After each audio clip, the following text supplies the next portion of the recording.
It's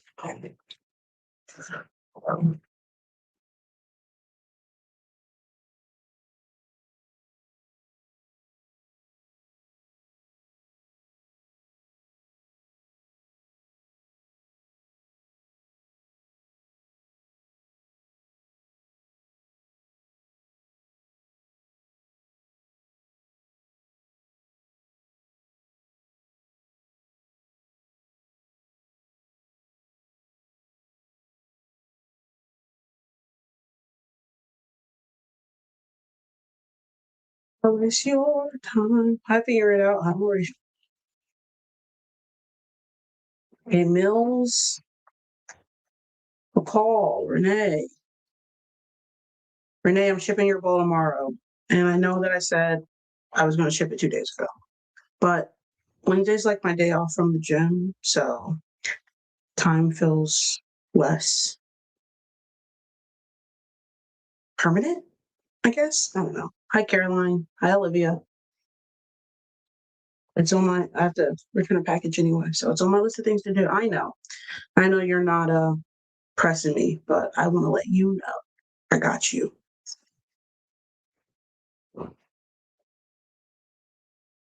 No list tonight, just me. And Tori should be here later. She said she had to debone a. I don't know why these numbers aren't showing how much we have on Twitch. Just to debone a. Oh, there it is. She said she has to debone a rotisserie chicken. I didn't ask any questions. Hi, Elle.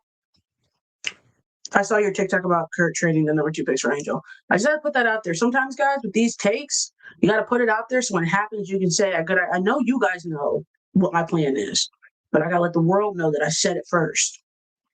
Obviously, there is evidence and video. You know, we have receipts, but it's always nice to, there's a video to go back to. Like a little page in Angel Chemistry out there. I think they play well together. You pair them with AZ, then give us some solid vets. That's a win. I think that's a win now formula right there. It's about getting the vets that's going to be the most important. But yeah, that's a Dallas was planning on winning now. Those 3 gives you a good baseline. And then if they just have to do some work, always got to have them see. Come on, Destiny, you know how I get down. Angel didn't play great today, but she hasn't had a bad game in a while, so we let it slide. Paige didn't have a fantastic jet. I mean, Paige started, 0 for 4 from the field, so it was a rough game for her too. But I'm not worried about none of that. Hi, Kate. When it comes down to it, I'll still take both of them with no hesitancy. It's a rough day at the office. Kyle was the only one who had a good game. Guys, the more I think about it, the more I'm worried. Hi, Samantha. I sat down. AZ going 1 or 3, Justice. AZ still going number 1. Here we go. Here's a couple things. One, remember recency bias. So everybody is on an Awa fan. Sorry, Mike. It's on a high right now. Don't forget, you're going to get 2-3 weeks of just watching pure AZ hoops, and it's going to look a lot different. It's going to be a lot different now that it's the tournament. So all that recency bias and all that conversation right now, yeah. Enjoy it for 24 hours because the new cycle is going to move back to AZ come the tournament. So that's usually just how, the excitement rolls. But yeah, looking at the teams, I'm more concerned because I don't know what Sue's going to do. I really don't. Because De'Erica played really well. Kyle played well together. I think Sue's going to be looking a lot at combinations and kind of who plays well, who can I fit in, and they're good in different combinations. I didn't like the starting 5. I thought that was stagnant. This wasn't everybody's best game, but I think KP played well. I don't know how they're going to cut this roster down. I don't know how they're going to cut that. Awa had great glimpses. Like you can see, hi Faye, you can see the potential. I have no problem admitting and owning up and the whole nine about the potential of a fan. Like I don't think anybody's confused about that. She has a very, very high ceiling. I saw great glimpses. Is she going to give me 15 and 8 on day one? She's not. But by 22, 21, will she? Yes. I think she would be able to. The only thing is, Dallas doesn't have 2 years to burn. I think people forget, and I was going to post this, but I didn't. People forget that Dallas is on a time crunch, right? Dallas is on a time crunch. They have Paige has 1 year down. They know if they continue to lose, they are going to lose Paige when that rookie contract is up. Paige isn't staying to continue to lose. So the couple of years that it's going to take for Awa to develop, there's a good chance that Dallas is going to continue to lose. If they don't think Paige Beckers will walk, you're crazy. So when Dallas says we are in a win now situation, that's why. They can't afford to continue to lose. And the time and the patience and the learning curve that Awa is going to require to perform at that high clip, I don't think she's going to be able to get in Dallas because they're going to need her to give them 15 and 8 every single game. They're going to need the consistency. They're going to need the production. There's not going to be take your time and you had a bad game because y'all already don't even play like that when people be having bad games. Y'all will call everybody a child, everything but a child of God. So sometimes when we give our takes in terms of where we want players to go, we don't give it with the conversation about what is best for the player. I don't know how you look me in the face and tell me what is best for Fam's career is getting drafted to the Dallas Wings. I think we're getting really hung up on wanting her to be the number one pick or what the number one pick is instead of thinking what would be the best for her career. You cannot tell me you don't think it will be better for her development to go to Minnesota than it will be to go to Dallas. You can't tell me that because I'm going to call you a liar. It's not true. It's not real. It's not real. So that's the biggest thing with Fam. I think she has a tremendous ceiling, but I believe she needs to be in a Dom Malonga situation. On the very off chance AZ doesn't go first, do you think she goes to Minnesota? Nobody's passing. If Dallas is stupid enough to pass on AZ, Minnesota's going to take her. Ask yourself, are you taking Olivia Miles or AZ Fudd? That's the thing. Are you taking Olivia Miles or AZ Fudd?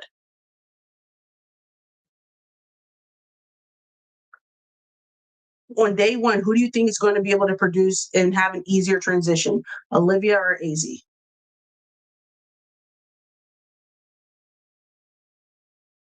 These are questions. These are questions that I don't think people ask. We don't need another cone defense when we have Sabrina for that. So, exactly. And that's not even like a bias type situation because I love people who be like, you're biased. Like the facts are the facts.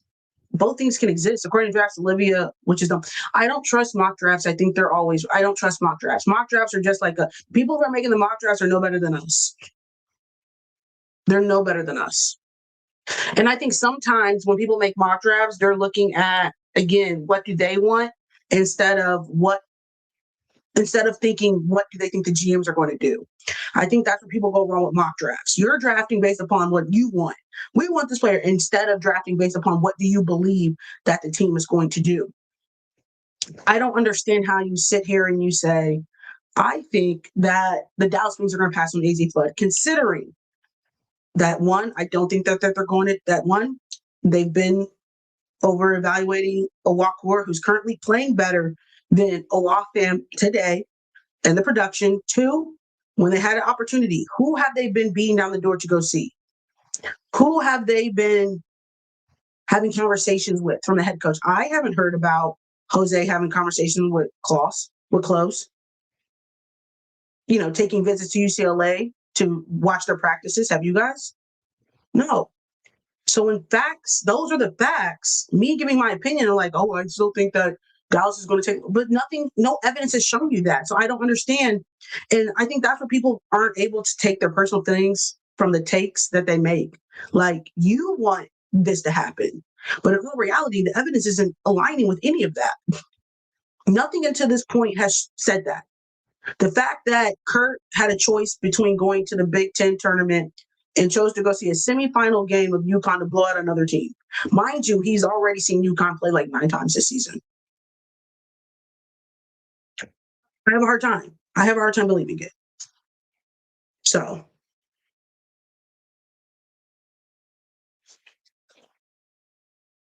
and if something like, was presented that would give me a different interpretation, I had no problem changing my opinion. That's no problem. I have no problem being like, nah, we might have missed the mark. You know what I mean? Like, my ego's not caught up in that, because when you are in the business of commentary and you make opinions, you're not always going to be right. So understand that I'm not always going to be right. If I felt different or saw something different, I had no problem changing my opinion. So we'll see. That's just my thoughts, but I was impressed with Awa. At 19, I would love to see her in college. I'd love to see what a couple of years of development in college would look like. Ooh, that's tough. So I just hope that she can go to a team that will give her that same development that she would have got at college. You be right a lot, though. You figure it out. I honestly think I'm right about a lot because I approach it in this manner. I mean, if it was up to me, I'd love to see AZ in Seattle. If I was given a mock draft about what I want, I would have put that lady at number 3. But I don't think that's going to happen. So you kind of have to stop asking yourself, what do you want? And then start putting yourself in a GM position about what do you think is actually going to happen. What's that? So we'll see, though. Again, I've been wrong before. I thought AZ wasn't going to take her 5th year. I thought, she should have came out last year. Changed my mind, because that obviously was not the move. Listen, I'm glad she listened to her heart and stayed in school, because it honestly worked out better for her. Like I said, I don't know everything, and I have no problem admitting when I am wrong. And I think that's where a lot of people go wrong when they commentate, is they have a hard time admitting when they're wrong. There's a 50-50 chance you're going to be wrong. So,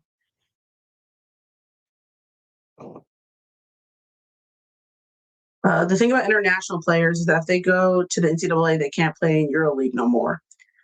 Yeah, and that's tough because, again, they don't get money. I think if they change the NIL rule for international players, it would ultimately, I think, entice young Euro players to come to college in the States. I guess it kind of looks like a chess, not checkers. Because think about it.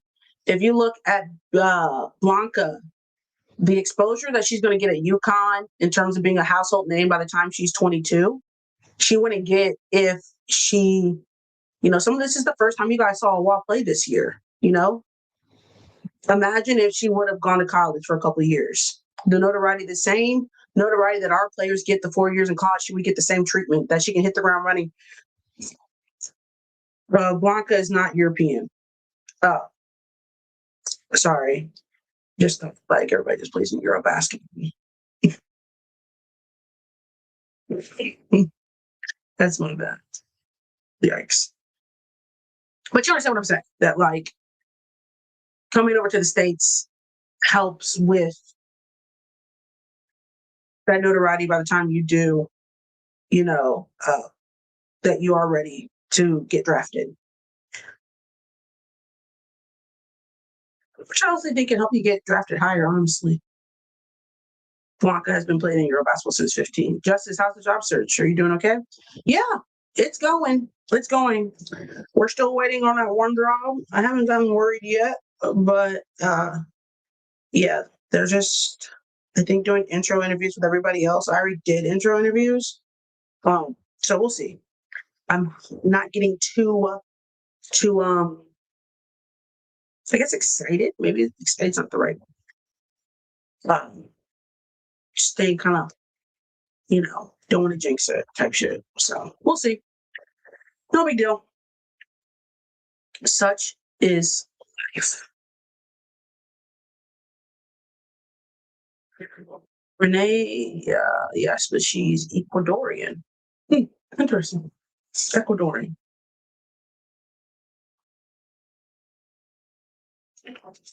Hi, Pots. What else is on everybody's mind? What do you guys think about a wall? Do you think that Dallas should draft her number one? Or because I don't see Seattle taking her, so if she drops to number 3, women's soccer money is crazy. Oh yeah, I saw that $8 million. Have you filled out your bracket yet? I have a hard time filling out brackets, guys, because I don't like I don't like guessing on things I don't know. And there's a lot of teams where I'm like, I just don't know. I don't feel like they're educated guesses. Records to FUD will feed families in the W. I don't think Dallas picks her at number 1. No, I think she's not good enough to start for a EuroLeague team. She's not good enough for the number 1 pick. It's facts. I don't like records either. Yeah, I can have a hard time with them. She played better than Malone got at the Olympics, but also it was not the Olympics, so I don't know. Because she needs development and Dallas wants to win now. I just watch for fun and hope my team wins. I've been saying she should go to college. Yeah, I would have loved to see her in college. I think it could have really helped. Yeah, AZ's going to watch Kurt fly out to UConn this weekend to be in Fort Worth. I wouldn't be surprised if he shows up at all the UConn games, guys. That should tell everything you need to know for real. Literally, all AZ has to do is just produce. She doesn't have to do anything too crazy. Have some consistent games, do what she does, and she will go to win. It's not going to be that. It's not a crazy recipe about like playing out of her mind. And she just, hey, do what you do, and she should be fine.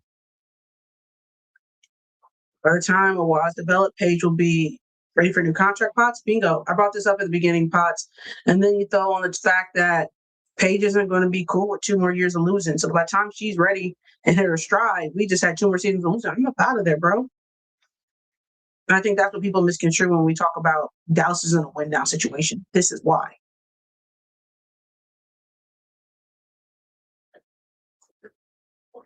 Wild performed against the best team in the world. It's not the best team if your world champion is your primary defender. She didn't see obviously what would be the Minnesota Lynx, the New York Liberty, and the Las Vegas Aces. She saw LA Sparks, but yeah. I'm not convinced Paige leaves when her rookie contract's up. I think Paige wants to win, right? And if Dallas as a front office cannot give me the pieces I need to win, why am I going to waste my career here? You guys, if they continue to lose for the next season, you have already shown me that y'all are incompetent in giving me the pieces I need to be successful. So why would Paige continue to waste her prime losing if it's unnecessary? I gave you guys an opportunity. And obviously, you can't give me the tools I need to be successful. So why do I continue to hinder my success when the front office isn't she stayed at UConn. Well, UConn was also winning for the most part, and it's UConn. Look at UConn's history. When has anybody who's played substantial minutes at UConn ever left? I thought about this before. It's never happened. It's never happened. And she was injured. So it wasn't on her that they were losing. Like, she couldn't do much about them losing because she wasn't winning.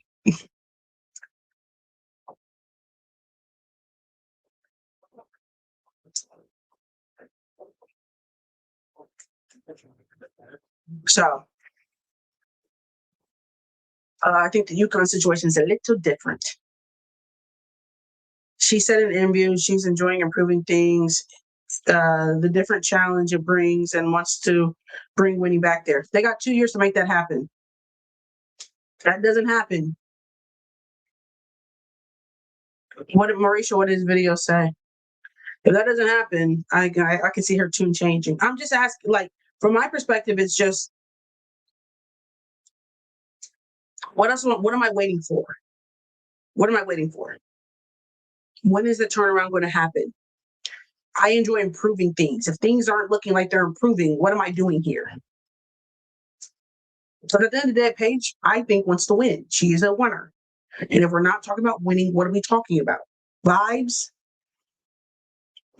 Enjoying just the energy of it all? Come on now. The Lynx need a new point guard. I don't know if Cheryl takes a rookie point guard.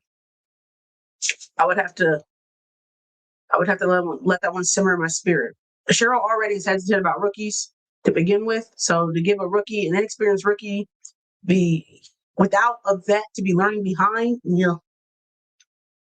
For history part, the only number one international W draft picks are Diedrich, Waters, and Jackson. And you guys don't even know who two of those three players are.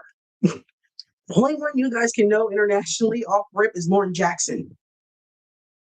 You guys can't tell me nothing about Diedrich, Didac, and Waters. Didac is a giant. It did.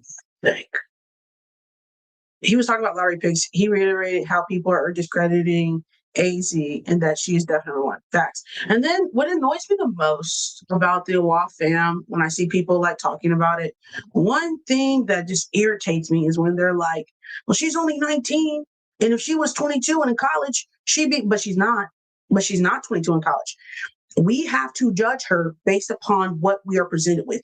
I can't live in hypothetical land and be like, well, if she was 19, 20, 22, and in college, and that's no, baby, that's not how it works, because come this summer, if we have a season, she will be playing Asia and Feet at 19. It won't be hypothetical land when she's 22. It's going to be today.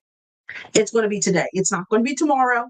It's not going to be in 3 years. It's going to be today. So therefore, all those hypotheticals go out the window. They're irrelevant. They don't contribute to the conversation. They don't help and produce and add more context. No. Yeah, she's only 19. Well, she should have went to college then. Because now she gets judged based upon what we're presented with, which is 19-year-old production. You can't, soften the blow and be like, well, she's only 19. I didn't tell that lady to declare for the draft. So therefore, God forbid I have to judge her based upon what we're presented with. I don't think that makes people. But if you want to, talk in hypotheticals and talk about when she turns 22, cool. Cool. We're talking about when she's going to turn 22. Because that reiterates why I don't think she should go to Dallas, because it's not done yet. It's still in the slow cooker. International players don't declare, they just get drafted or no without their consent.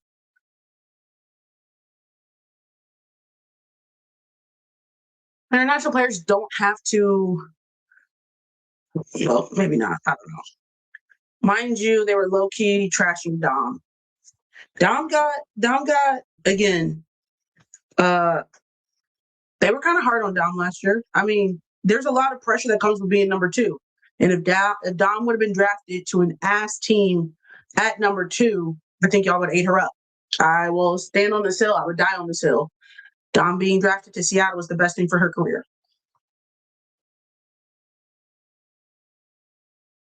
Best thing for her career. How tall is Angel? Because the wall looked pretty tall out there. They say the wall's like 6'6" or something like that. I'm telling you, her skill set is very similar to what we are seeing with the best players in the WNBA. That's why I have no problem admitting with how high her ceiling is. She has that versatility, ability to, pick and pop, the ability to stretch the floor, to shoot the three, to run in transition, like the same stuff that we see with the top players in the WNBA. She has. It's not fully cooked yet. You know what I'm saying? When you're cooking some sausage and you look inside, it's still pink. It's still a little pink. They just need to cook a little bit more, and that's okay. Some of y'all just don't have the time to cook. Some of y'all, time is a ticking. Dom had some bad games last year and low-key lost the games, but no one gave. No, because she had vets like NECA and Gabby and Ezzy who took the brunt of the criticism. It was never Dom's fault when Seattle lost, even if it was her fault, because she had vets who, at the end of the day, it doesn't follow my rookie. It's always on the vets. If she got drafted to the Dallas Wings, y'all would not be giving that lady, y'all would be on that lady the way y'all were on Maisha Hines Allen. Yeah. The way you guys were on Enrique. Yeah. The way that you guys were on Melissa Smith. Yeah. She would have got that same treatment because you guys don't care. Y'all need to place blame on somebody. And if there's no seasoned vets who, big sister, the responsibility falls on me. I have to look out for everybody. Then you guys are going to point fingers at her. The concept of Paige being in Seattle. Oh my gosh. One could wish. Would have been nice. Now that's a hypothetical I can get behind.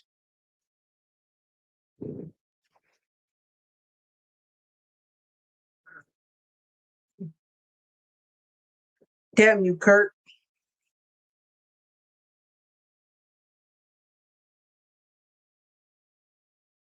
That might have ended in a ring. Come on now. I know we want to drop them damn 7 games. I know that much. I know we want to drop them damn 7 games by 1 point. Were you surprised Dom made that all rookie team? Nah, when you look at the stride she hit towards the end, she kind of earned that, I'm not mad at her making an all rookie team. She really did come into her own towards the end of the season. I think I was surprised a little bit about how quickly Dom started improving. Noel would still have a job. Come on, Theo, let him know.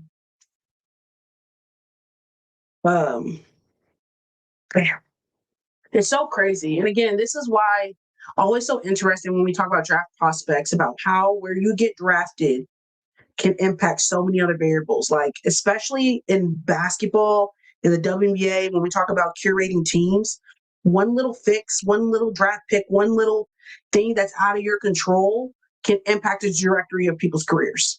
Because this team selected you is the only reason why you were selected here. Crazy, which is going to impact the trajectory of your career. It's so interesting. Like one decision can change the whole trajectory of your career. And it's a ripple effect. It's like a domino effect because one thing is one thing and one thing is one thing and one thing is one thing. So it's really interesting when you really think about it, honestly.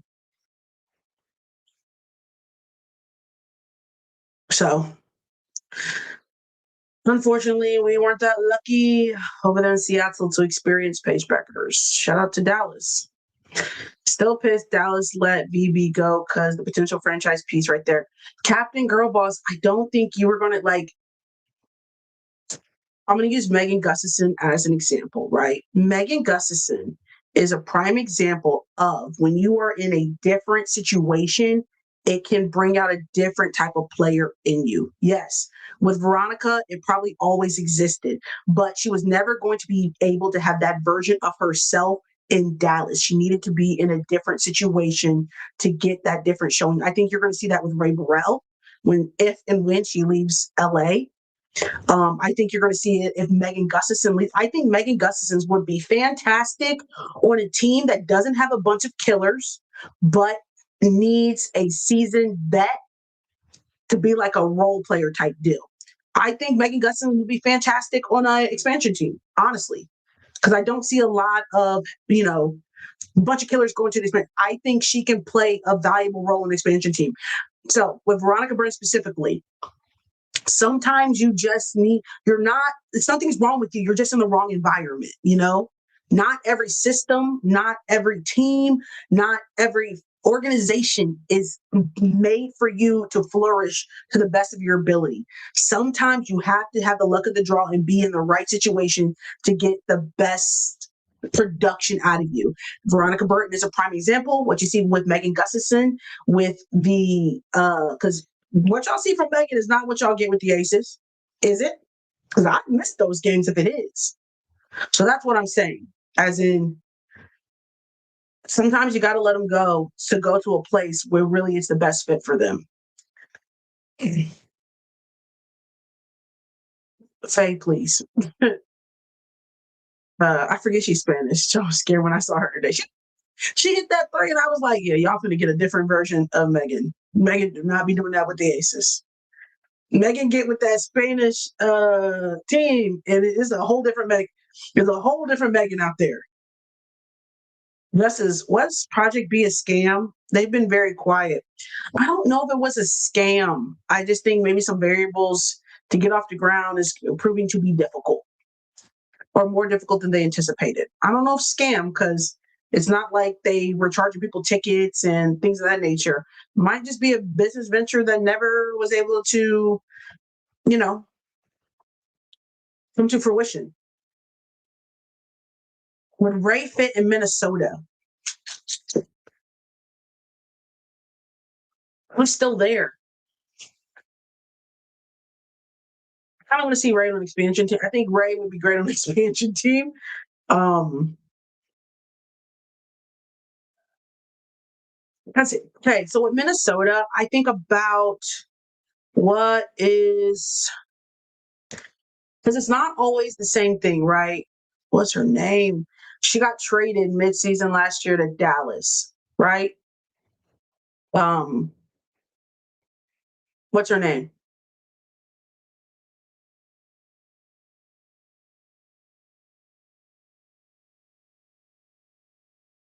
Diamond. Sorry. Ooh, I don't know why I yelled in that. My bad. Diamond. Okay, so Diamond Miller. You know how she was with Minnesota? I'm like, damn, Minnesota, we're very, cutting the lines. And then when she got traded to Dallas, I'm like, oh, she gonna hoop because she gonna have a lot more. She did not. She did not hoop when she got to Dallas. And so I was like, damn, I think that might be a Ray situation. Yes, Ray, I don't think Minnesota is the structure for Ray. I don't. I think she needs more opportunity, like a coach to believe in her more than she does in LA. That's why I think it might need to be an expansion team. Because I just I don't know. What do you guys think? Yeah, for her style, for what we see, she be out there. She plays hard. You know what I'm saying? I just not the structure of a Minnesota and Aces. That's way too structured for me. But not loose like a Dallas. I need underdeveloped, like an expansion team. You know what I mean? Yeah, I think she needs to go to an underdeveloped team. Good coach, not the right pieces, has a lot of opportunity where she can kind of play a little loose without, the pressure and expectations. So yeah, she needs to go to an underdeveloped team. Do well in like a Connecticut, honestly. Yeah. There were some young players around her, but young players with some vision. Not a Dallas situation last year. AZOA draft discourse about to be over just to their end up being immediate rookie of the year discourse. Captain Girlboss, rookie of the year discourse. If a Wall fam goes to Minnesota, in Minnesota, which I think Cheryl will be able to bring back, I think Cheryl, because of who Minnesota is going to be able to do her big one in free agency. I have no worries about the pieces but with that being said, Cheryl's not going to play a rookie who cannot produce. She's not. Awa is going to have to prove to be able to go out there and help because at the end of the day, Minnesota's always going to be ring chasing. That is going to be the goal. And if I'm ring chasing, I do not have the bandwidth to be putting a rookie out there who's going to be getting cooked, that's the same reason why y'all did not see Dom get early minutes in Seattle. She wasn't ready. She was not ready. She was not ready for those minutes. So with that being said, that's going to hold a wall back in that rookie of the year discourse, in my opinion, if she goes to Minnesota and she needs that time to develop, because she's not going to be opposed to if she went to a team that was trash and she was getting hella minutes, you can't have your cake and eat it too in these kind of situations, right? Where you sacrifice those heavy minutes in being thrown into the fire, you'll get back from, hi, Sophia, you'll get back in development, which I think sometimes is more invaluable, you know? which will be proving long term to be better for your career. So kind of you have to sacrifice a little bit.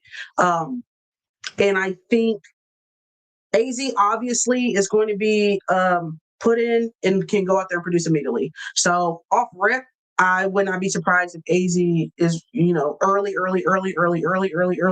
rookie of the year. Early, just based upon what we know right now and potentially where people could go. Tori is deboning a rotisserie chicken, and I don't know where Liz is, but she's not here. Do you see Dejanay going back to Dallas? No. Dejanay does not want to be coming off the bench, and unfortunately, I think in Dallas, she would be coming off the bench. Let me change that. Dejanay doesn't want to be coming off a bench on a team that she thinks that she should be starting on, if that makes sense. It's a difference, right? Liz has a concert, right? She might. It's different, right? In Minnesota, she was okay with coming off the bench because of who Minnesota had, right? And they're contending. Dallas, underdeveloped, a lot of rookies. I should be starting, right? Different situation with the leagues. That's what I was explaining right now. But they're a good team. Exactly. That's why she didn't mind. Dallas was ass and she was coming off the bench. Minnie is going to be interesting. And there is where a wall might get some experience and get thrown to the fires because Fee is hurt. And if I say Raven gets drafted ahead of Miles, then what? No contest from me. I think it depends on what you want out of your point guard. If I don't need if I have a lot of scoring options around already and I need to develop, and I think that scoring isn't my first priority with my point guard, and I already have a vet point guard in place, I would draft Raven. But if I need my point guard to give me to take a lot of shots and she's going to be the first scoring option and this time the third, then I would take Olivia. But yeah, if I am thinking long term and I got a seasoned vet point guard who probably is going to retire in a few years and I need someone to learn under and is okay with not getting heavy minutes because they understand what we're doing here long term, yeah, I would take Raven. I would love to see Raven get to learn from a Skylar or or in Nika going down. I wouldn't be surprised. Don't be too shocked. Do not. The only thing that makes me hesitant about saying Raven to Seattle is because Seattle did struggle from a scoring perspective last season. So Olivia does help them with getting the ball into the bucket, right? But if they're able to snag somebody to take Slim's spot in terms of some offense production that takes a lot of pressure, I think they're going to get more numbers out of Dom. And then they also obviously have Jordan Horson in their back pocket. I still think I need another knockdown shooter, obviously.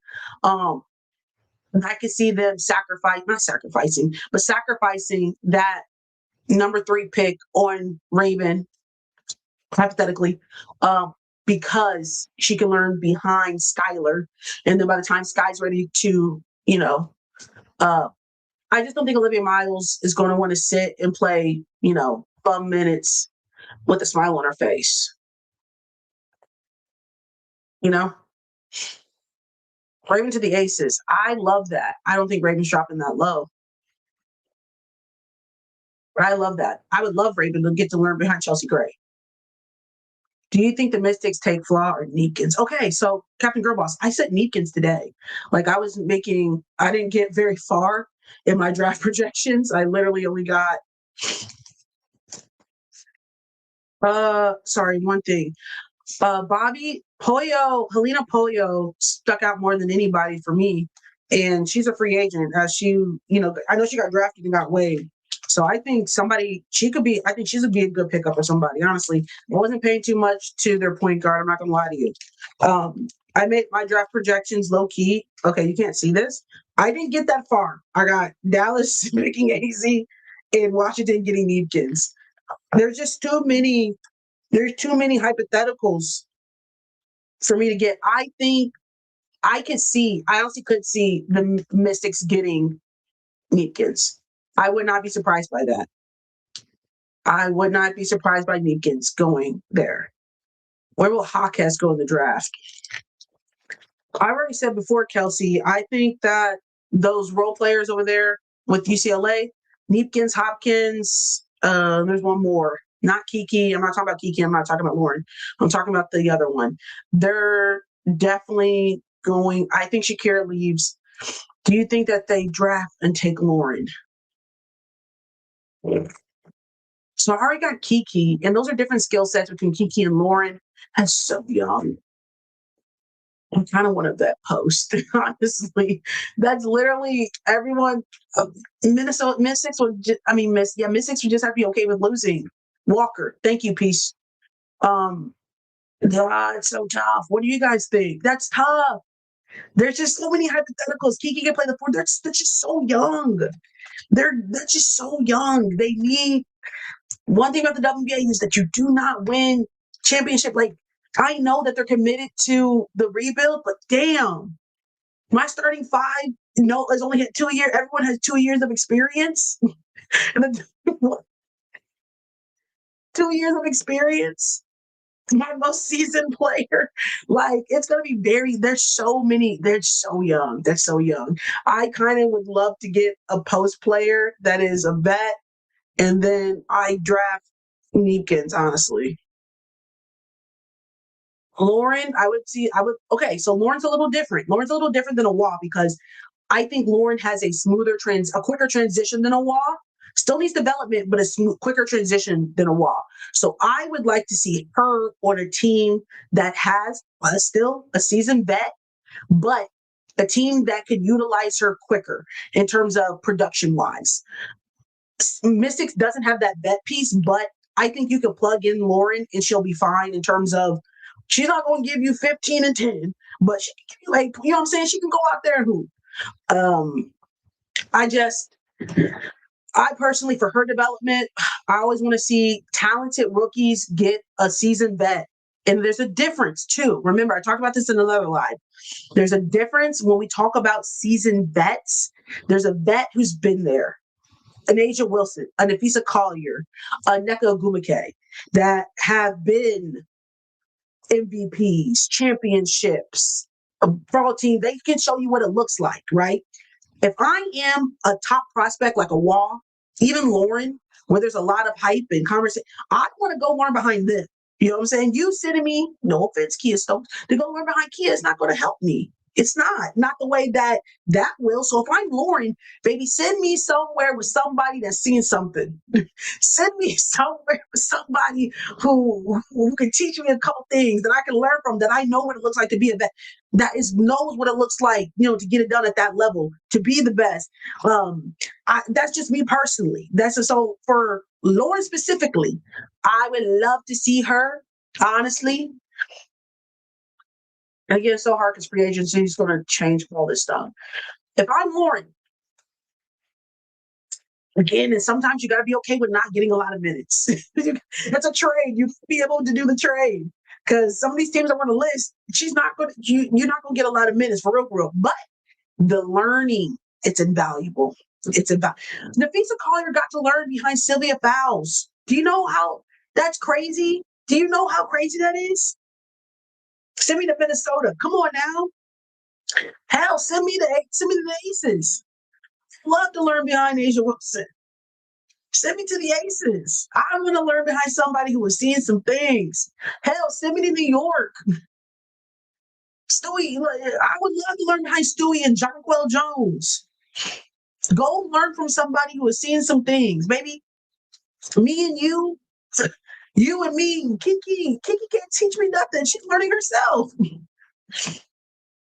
Coach Nola, yeah, I saw that. So she won't be back with Dallas, which is not unusual, guys. Usually, when head coaches get hired, they bring their own assistants. It's very rare that head coaches, especially, I know specifically at the college level, but even in the WNBA, that they retain and keep the coaching staff who was already there. Think about it, guys.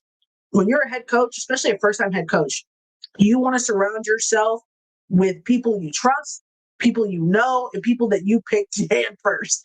Not saying Nola wouldn't be fantastic, obviously, but for head coaches, a lot of times you want your team assistants The people who have your back, you want to trust them. You want to know them. You want to, you know,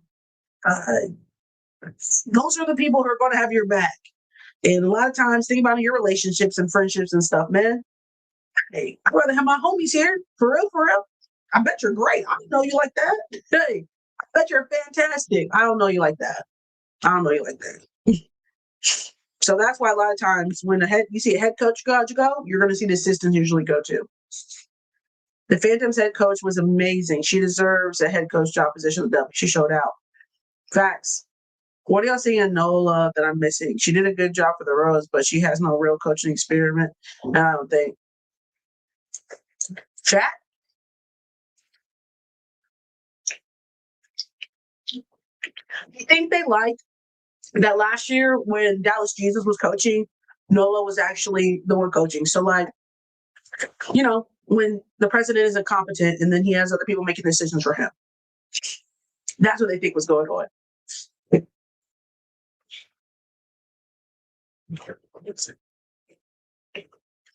Those we want Nola chance were high key embarrassing.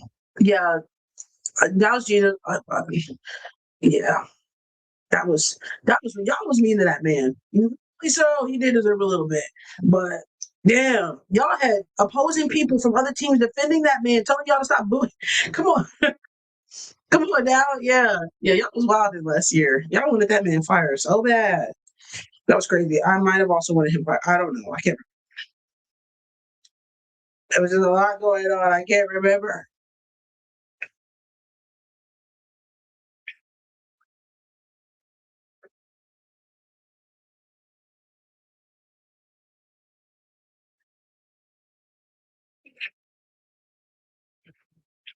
People expect him to say no to a job in this economy. Come on now, I would took it too. Underqualified as well. So, underqualified as well. I would have took it. But again, Nepo hired him and Kurt were friends. I also would have took the job. I'm not gonna lie to y'all. I might have.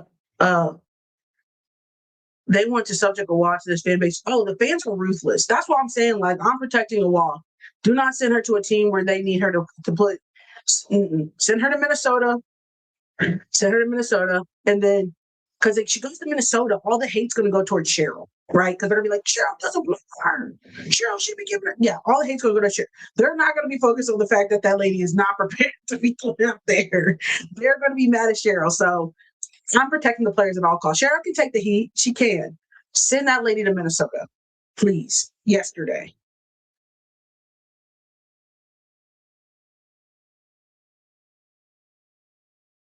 They are excited about winning now. And he's trying to do the right things to put them in a situation. Yeah, sure. This will be the first or the last time y'all trying to cuss out Sharon. She is not worried about y'all. She's not worried about y'all. Kurt was probably like, take this job because we're going to tank and get the first pick next season. That's what Tori said. Tori said, some coaches would actively coach them into success. And I felt that. In fact, she's so young. She's only 19. That's so crazy. Dom was super young too. Dom is 18. Come on now.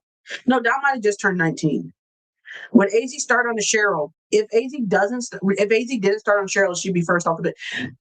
AZ Bud and what her game is and how it's a plug and play. You don't got to do too much. She plays both sides of the ball. She's a 3-level scorer. She's a high IQ. She's used to winning. She's disciplined. She is a high clip shooter with a phenomenal release. All you got to do is like how she's different than Kayla McBride. I think she's a better. I mean, Kayla's a deadly shooter.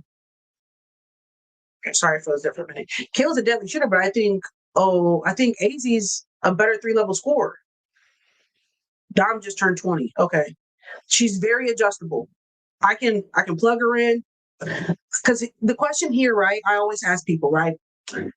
What team right now the WNBA does not need an AZ Flood? Could not benefit from having an AZ. What team? Maybe Indiana is like the only one that could not benefit from her. But if I say what team could not benefit today from an Awafam or Lauren Betts or anybody else you guys want to throw number one, you can name me a handful of teams and you're like, yeah, She want to play a lot there. They got a lot going on there. As is in New York. She's not playing over JJ or Stewie. Like there's listen, and that's different. And you see the difference. Maybe New York. Nah, she's playing over. Are you taking Leona Phoebus or AZ Fudd?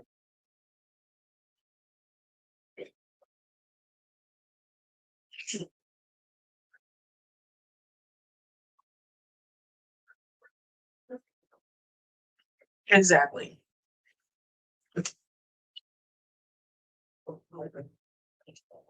Maybe the dream with Ryan and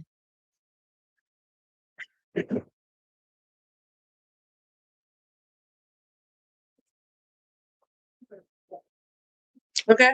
Are you taking Nas Hillman or are you taking AZ Fudd?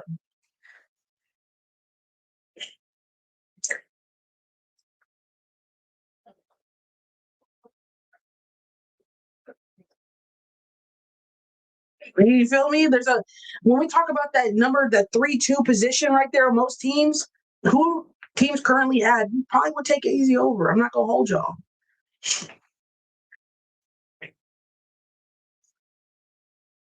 And we'll still have more to see from her. Imagine how she's gonna look with pro experience and maybe a vet. Exactly. And AZ, when walks into the W, she will be top 3-point shoot. Exactly. Even if she's not getting the same amount of attempts that she is currently.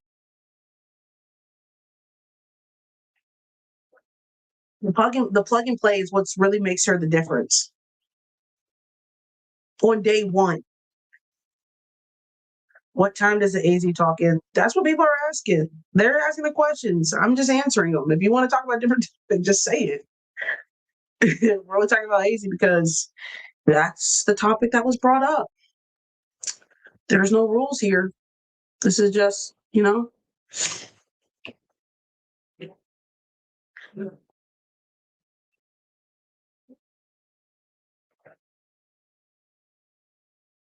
too much of my Phoebus justice. I like Leona Phoebus. I came down to it on a hot pick. LSU. Hopefully LSU comes to play during the tournament. You guys are going to need a more consistent showing from MK. MK gets really hot to start or to end. If you 40 minutes straight of MK dominating, because when she's hot, she's hot. She's hard to stop. But you got to get 40 minutes of that.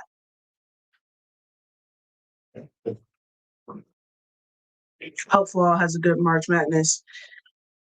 It'll definitely vastly improve her draft stock. Not saying it's tanked or anything, but recency bias allows players to play really well during March and then go about it.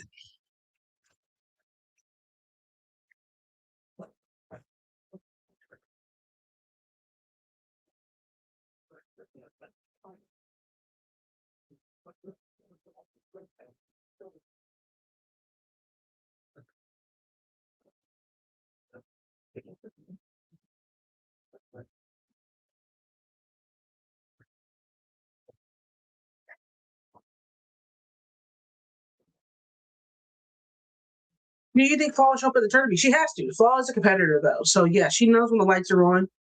It's either hoop or go home. So, I think you will get a better showing from Flaw. She has no choice. That's it. That's it.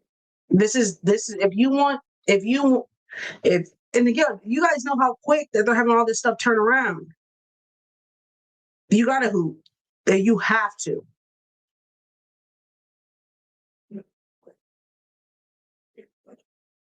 Anything can happen in March. Flaw usually performs well in March Madness from what I've seen. I'm hoping. Flaw's a competitor.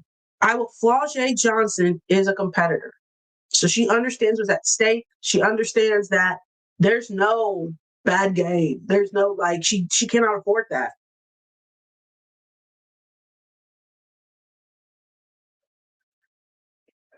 Hype is real. Fans will tell you Nika was entire UConn career was always going to be late second or third round until that Final Four.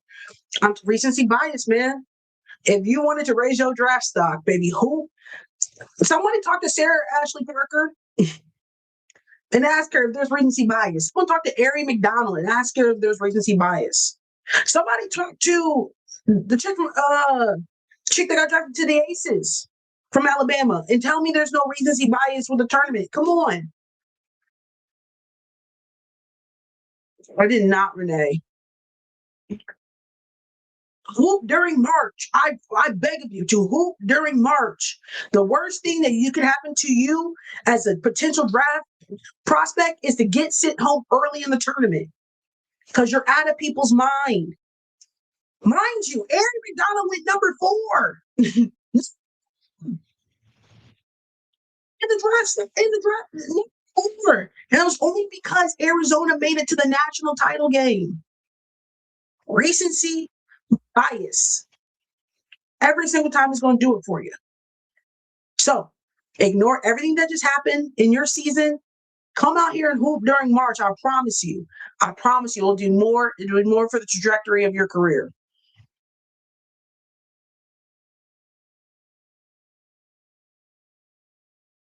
I have a problem with it. I just know what it is. So don't be shocked. Do not be shocked. But do you guys have anybody who you think is going to have an upset, an early round exit? Don't fight me, UCLA. I think Ole Miss may get them. I know they got they circled and they planning on LSU. They better not, because again, and I cannot wait to clip this if this happens.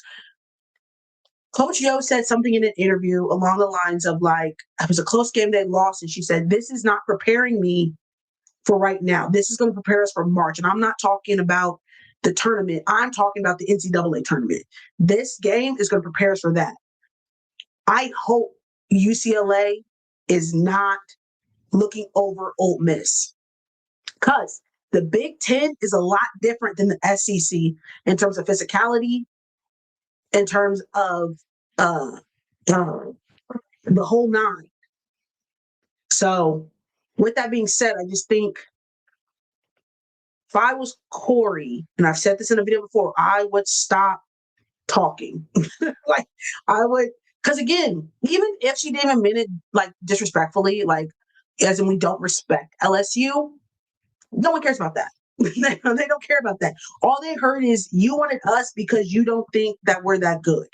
And when you had to select what number 2 seed you want to play, you said us because you think you can beat us. And they're taking that as disrespect. So I wouldn't verbalize that. Tell people, I wouldn't tell that team to know that. Like, it's just one of those things where you're like, it's kind of like when Flaw J's mom said, "Ain't nobody from South Carolina getting drafted before." And I'm like, why would you say that? just, who's UCLA possibly matching up with? They're gonna see. They got to see to get to where they want to go. They got to see LSU and they got to see Ole Miss. And there's somebody else in there that's pretty tough too. No, because why is she talking so much? And I know she probably said that like because she said it during their after they got announced the bracket. And so she obviously it wasn't an interview specifically, but maybe the cameras are always rolling. The cameras are always, and I think she forgot that. So, like you skipped us already and focused on LSU, and I know Coach Yo is already thinking about that, as in like they're not even worried about y'all for real. They're not even worried about y'all. They talking about LSU.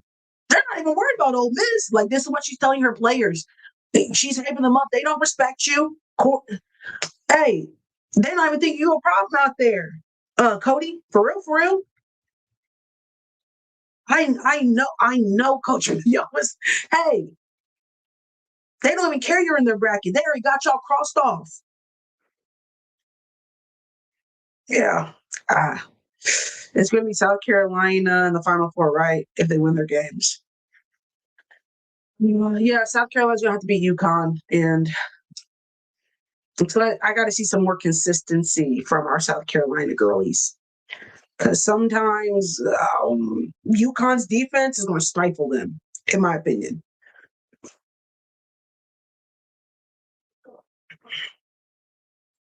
Sometimes y'all don't be ready to hoop. And y'all be burning them layups. Yeah. This is why you bring up that Final Four again.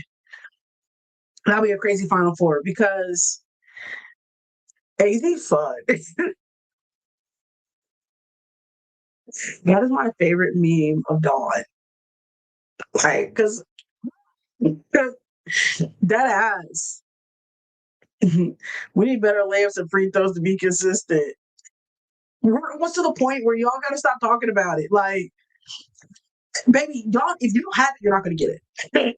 We're 30 something games in, baby. If y'all aren't consistent by now, this might be what we're working with today. I don't know.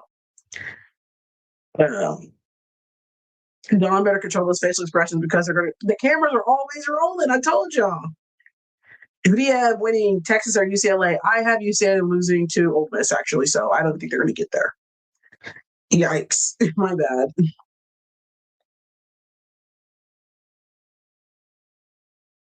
That game was belt to ass. Sure was.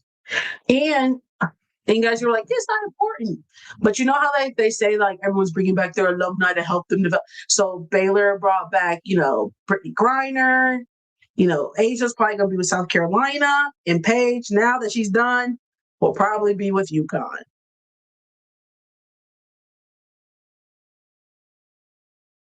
Let my South Carolina girls. Okay. If y'all got that March switch, I'm not mad at you. I feel you. I was only saying Flaw too because Flaw's a senior, so like she knows Hooper go home. I know Raven's gonna do what Raven needs to do. It's the other cats that I'm concerned about. BT was just at UConn. Those BG Baylor's made me smile. Me too, considering just like what the relationship with her and Baylor was when Kim was there, and just how uh, the new coach came in and really tried to repair that relationship. I love that because that's what sometimes it is. Sometimes a relationship is so damaging that when a new coach comes in, you do have to repair some relationships with alumni, um, and kind of have to see like it is the don't punish us for the behavior of a coach. You have to look at the organization and the family. So I do and applaud the work that I can't even think of what the coach's name is. I know she coached Atlanta Dream. I can't think of her name. I want to say Denise, but that's not it. Whatever the coach's name is at Baylor for the work that she did to repair the relationship between Baylor and Brittany. Other than AZ and Sarah, UConn is very mid at converting free throws, and it's concerning. That's the worst thing in their game is the free throws. I'll take it. We got to talk about what's worse on these other teams. Worst thing is that they don't hit their free throw all the time. I'll take it.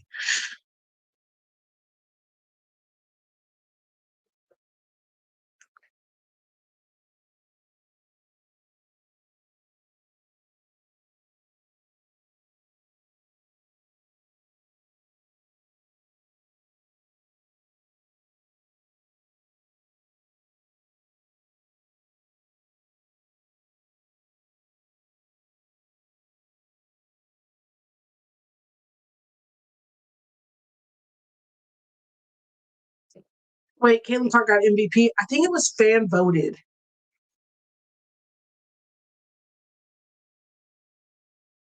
Wasn't it fan voted?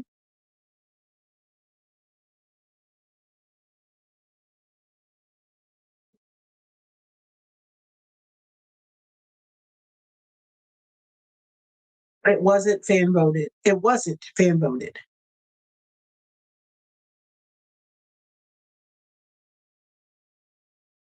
Oh,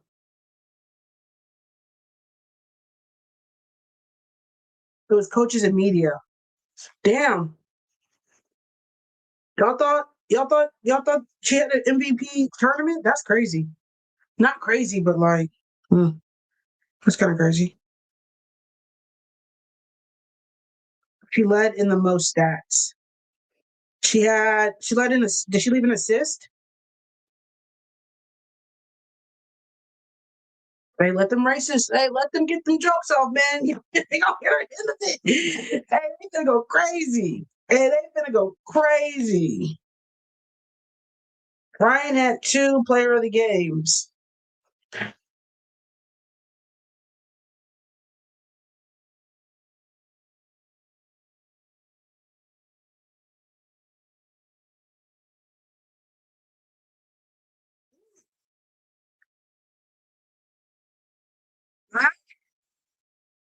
Be like that sometimes. She was open. She was open. She was open. That lady was open a little bit. She was doing a little something out there.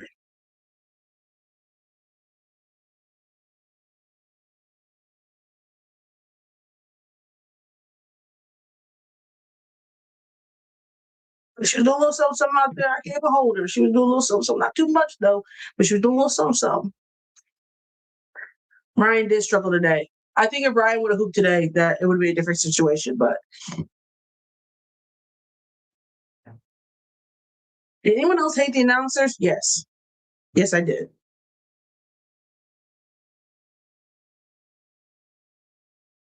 Tori's not coming, guys. You're just stuck with me.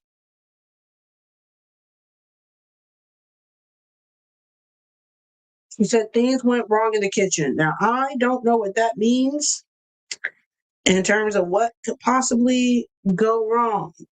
Can we stop forgetting that defense matters too? Sophia, in these conversations, no one cares about defense. Unfortunately, this is the world we live in. We live in an offense society. That's why Gabby Williams will never see MVP. I mean, defensive all team, defensive player of the year, because you guys don't care about defense. All you care about is offense.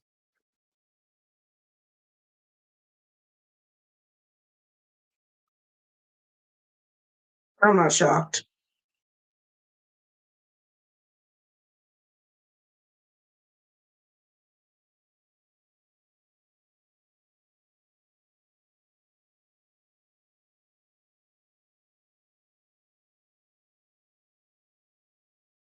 We've been watching Gabby. She'll be looking good. International Gabby and WBA Gabby are two different Gabbies. No offense, Gabs. It's true though. I used to not believe the propaganda myself, but I seen it. Her defense wasn't as bad today though.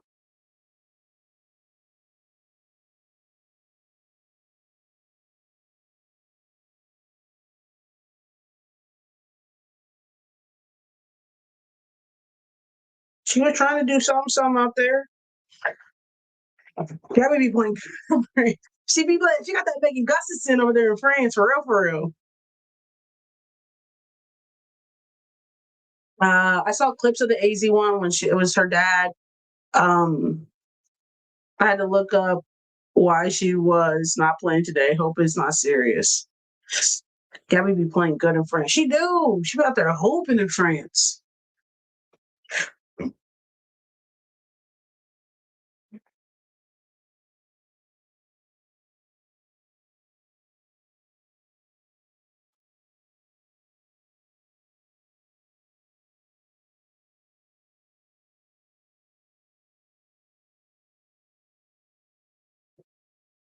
Gabby plays W as well as France, but she's just a little bit more aggressive, I think, with France. But there's a lot less like she's the nucleus. She has a lot more support, I think, in the W, which kind of, I guess, makes it less like either I got to do this or we don't win. You feel me? She can have a bad game, they will still win. If she plays bad for France, there's a good chance they won't win. So I think her approach may be a little bit different in terms of the responsibility, which is similar to Megan Gustafson. If Megan Gustafson had 0 points, the Aces will still win. If Megan Gustafson had 0 points for Spain, they will lose. It looks a little different, which impacts uh, overall production, which is fine, you know.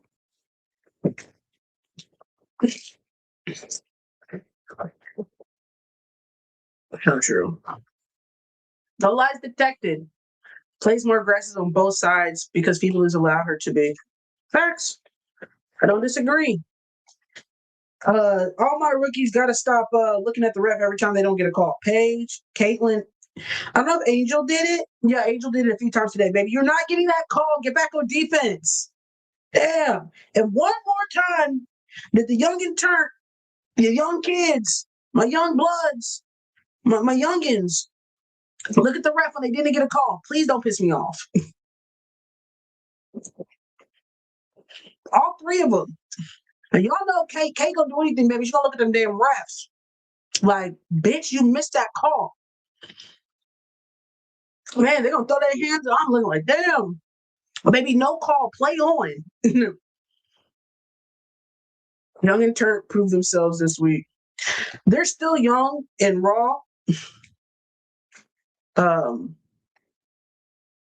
Them refs do not care. Tell them, Kelsey, the refs do not care. The ref look at the girls like, I don't know what you wanted me to do. I didn't see it. I mean, if it happens in the W, they would get those calls in W. They'll get their whistle's a little different in the W, for real, for real. And it'll be a little bit more in your face. Did you see all the brand deals AZ has been doing? Yes, I saw she just signed with Geico. That lady's getting to the back.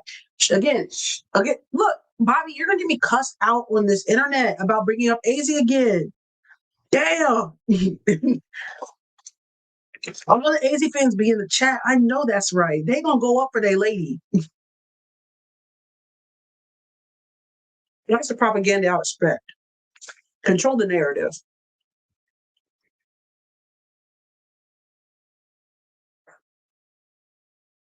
I don't know what those refs. I didn't see a lot of people complain about the refs, which is so different because, it's all because we're DMV. That's so true. The DMV is very heavy in our lives. You guys are in full force. You guys are in full force. And you guys know I don't even like the DMV like that. Because there's so many of you. And I'm jealous because I don't understand. Yes, we are.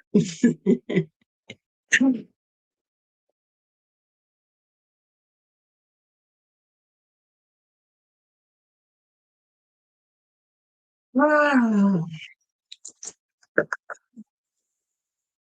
Talking about your future place of residency, Justice. Wow. It's a little busy over there, guys. It's a little busy over there. Now you guys are trying to get me to the DMV. I love her Cava Bowl. Is he a Cava Bowl too? Hey, maybe we should go her. AC get to the bag. Fun. Fun around and find that money. No, she's had a tremendous super senior year. No notes. The run she's been on since, sorry, last thing about AZ.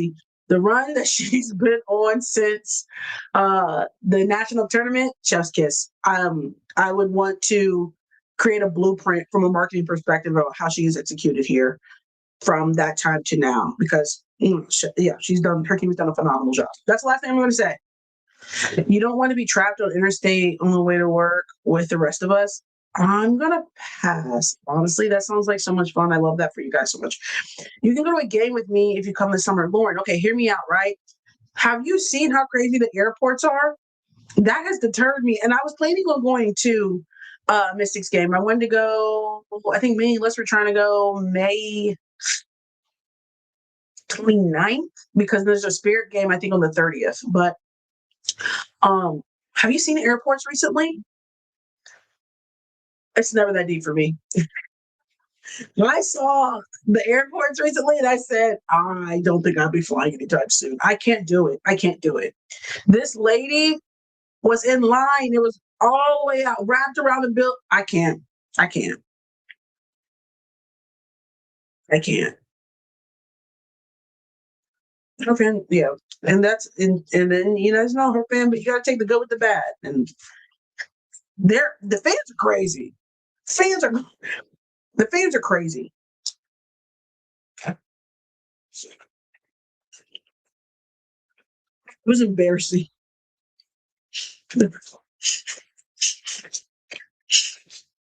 I'm sorry. The fans are nutty. I just keep telling myself that they're kids, but they are nutty. They're nutty, but everybody's fan. They're not everybody's, right? There's about 5 maybe that are nutty.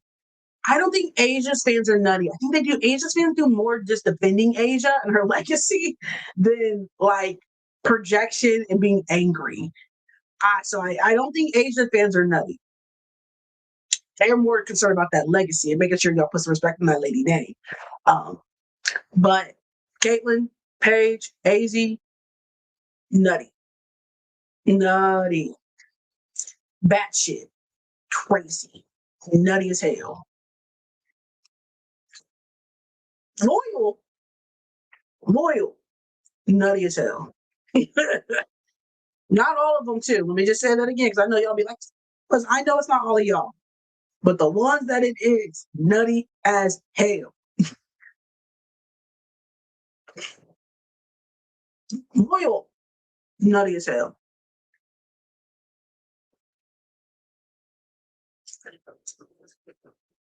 Crazy fans try that, but they go off script. Listen, nah. Once I got jumped by AZ's fans, I'm cool. I'm cool as hell. Crazy, yes, but they be spending money. Bobby, but here's the thing, right? And I was gonna make a video about this because there was a critique that people had about how Angel and Paige's popularity does not translate into ticket sales. And I think there's a bigger conversation about demographic and the average salary of their fans, right? Caitlin Clark appeals to middle America, families, people with kids, you know what I'm saying, to like multiple income households. Paige Beckers and Angel Reese. Angel Reese, I think, has done a great job of branching out outside of just basketball. So her fans specifically aren't just basketball fans. So a lot of times they're not buying tickets because they like Angel because of fashion, or they like Angel because of this. It has nothing to do with basketball. Paige fans are 10 years old. So they got enough money to buy a hoodie and a t-shirt and sit there on their computer and submit millions and millions and millions votes about a fan that don't really matter. But when it comes to buying tickets and traveling to Dallas to watch a game, it's not happening. That's not in the budget. But I can buy that t-shirt, them shoes. I got a little money for them shoes. So when people start critiquing and say, why isn't Angel and Paige selling out arenas? Pay attention to the demographics. It's gonna be telling. It's telling. And that's the biggest conversation. It's not rocket science. Page fans be 10 years.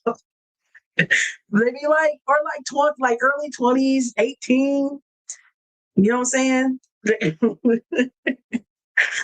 then they don't always live in the Dallas area. So them picking up and going to a Dallas Wings game is not happening. That is unrealistic. They will sit on that computer and vote and then be. Sorry, it's not funny. It is funny a little bit because it's true. Nutty as hell. I'm glad you pointed that out, Justice. It is. Hey, the facts are the facts.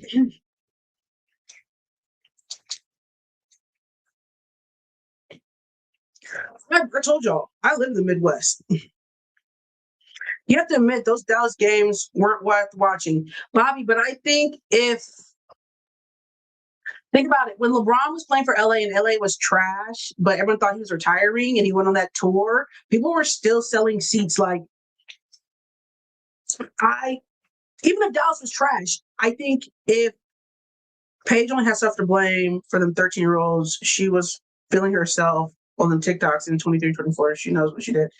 I mean, she was young, but like the personalities are different too, though. You know what I mean? Like it's like a boy band. Can't help that she is the boy band. She's the Jackson 5. The little boys, you know, the girls are chasing around. Like that's her. But like for like queer people, she doesn't got to do much. She doesn't got to do much. Yeah. Y'all are that's she is the boy band. That's the Backstreet Boys. That is our Backstreet Boys. That's our NSYNC. She is our Justin Timberlake.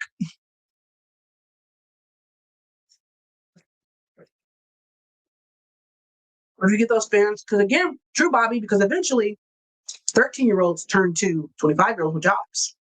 Her filming TikTok shouldn't attract kids. They just found her. She's a cute white masked girl with a little bit of swag. And like it's the same, like it is the same way how people have fandom over pick a young person. Dylan and Cole's it's like they're y'all act brand new, like they don't do that with celebrities. They do. Pick a rapper. Pick anybody with some political climate, remotely attractive. You don't got to do much. The girlies will flop. Well, Clark's doing Letterman and corporate keynotes. Different energies too. Justin Bieber, thank you. Thank you. That's what I'm looking for. She's our Justin Bieber. Also, teens don't have a regular celebrities to thirst incessantly anymore, especially if you're into ladies. What are we talking about? Fandoms a little bit. We're talking a little bit about fandoms and why certain people flock towards different players. That is so true. Look.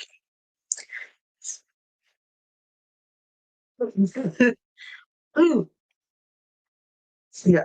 So, yeah, Paige Beckers is our Justin Bieber.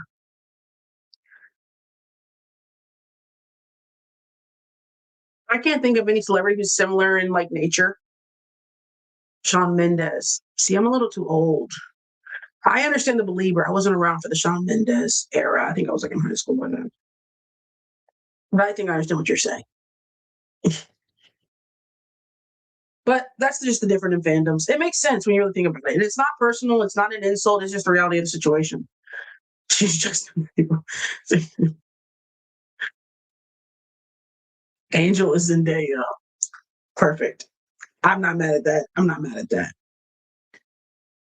No, she is 23 or 24. But you also have to remind yourself, guys, Paige has been this person since she was in middle school. Like she's not this her popularity in terms of like grasp from a from a pop culture standpoint didn't just happen in the WNBA. So her being 23 or 24, or however old Paige is, they've been on this way for if anything, she's calmed down because she's gotten older. Yeah. AZ is Tia Tamara. Because they did a couple things, sing, act in a little fashion. Come on now. I see the vision. I see the comparison. I see what you did there.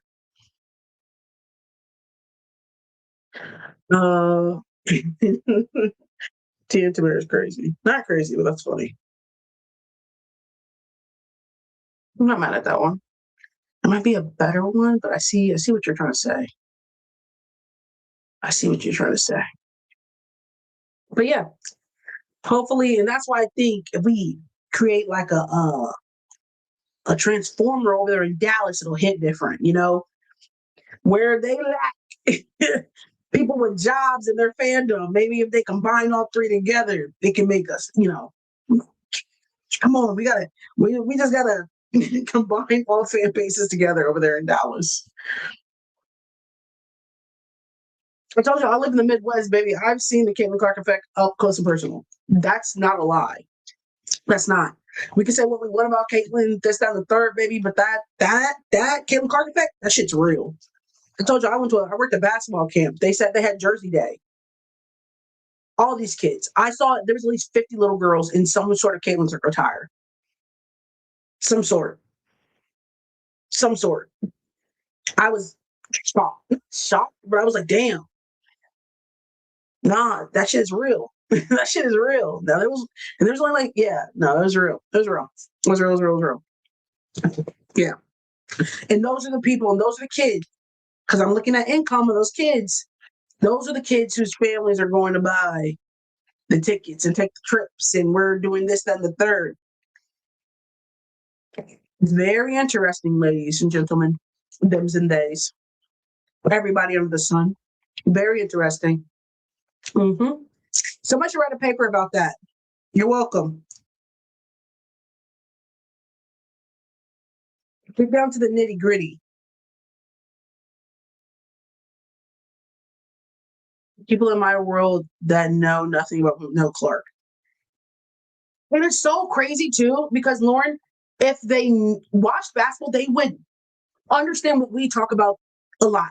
But for a lot of people, they're not watching. There's still a lot of people who aren't watching women's basketball.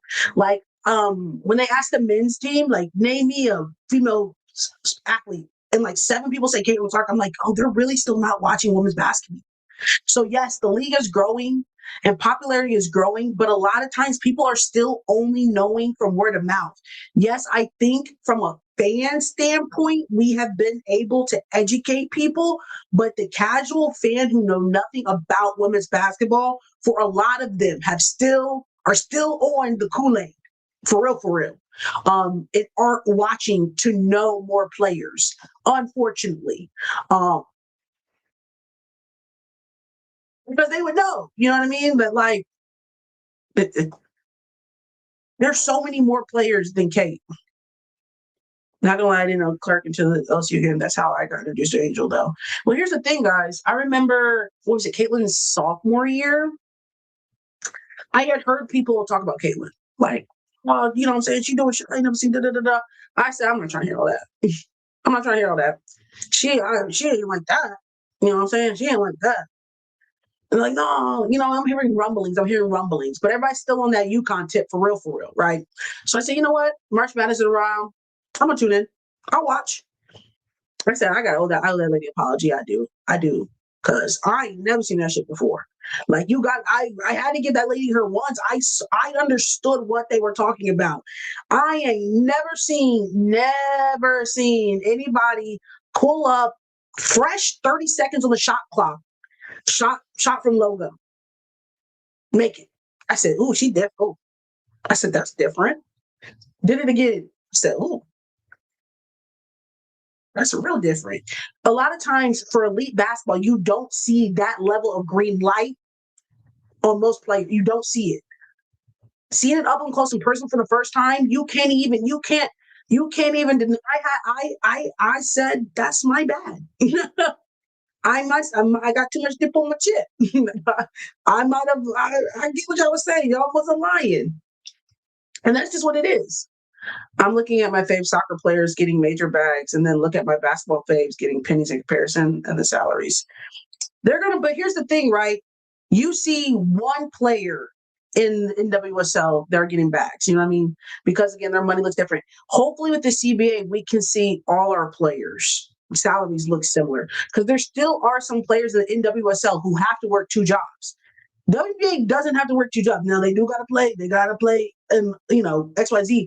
Our salary situation is still better. Um, Sabrina, sorry, I do want to answer her chat's question, but I want to finish this. That was before I got distracted. Yeah, the NWSL can screw over a lot more players. They're gonna pay their big dogs, but that pie doesn't trickle down to everybody on the roster.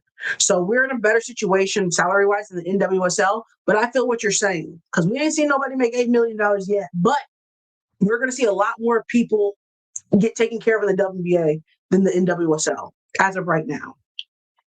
So is it the logo 3 that make her more appealing? Because I've never seen that in women's sports besides Sabrina. Sabrina was different too, but it is different. Like, one, Taylor was doing it by herself too, which even made it more exciting. She really didn't have that much help. People get mad when they say that lady didn't have much help. So and again, I have no problem admitting this, because it was exciting. And when they did the same thing with Sabrina with the excitement, they're going to throw all their eggs in that basket and push it. Caitlin's had a smoother transition than Sabrina in the W, because Sabrina got hurt her first 2 seasons. So people started questioning the hype because the production wasn't matching it. She was injured. But the excitement, have we seen, I'm thinking from guard play. From guard play. Most players aren't going like Oregon. Sabrina, Sabrina and Caitlin did a route that not a lot of people do. Even Kelsey Plum. They all went to teams that gave them the green light to go crazy with no restrictions, which does push a lot of excitement. And I think of like the top guards that are not white. Well, Kennedy Carter at Texas A&M, but they didn't even make it to the Final Four and shit like that. What Sabrina and Caitlin were able to do, considering the schools that they're at. Oh, Juju. Juju's probably the best example. Thank you, Sophia.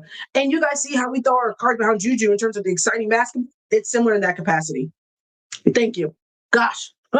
Forget about Juju. I'm telling you, that injury will get you every single time. I forgot about Juju. Yeah. Hot take, but the Page was not hurt for 2 years. I don't think that Ellie, that is so true.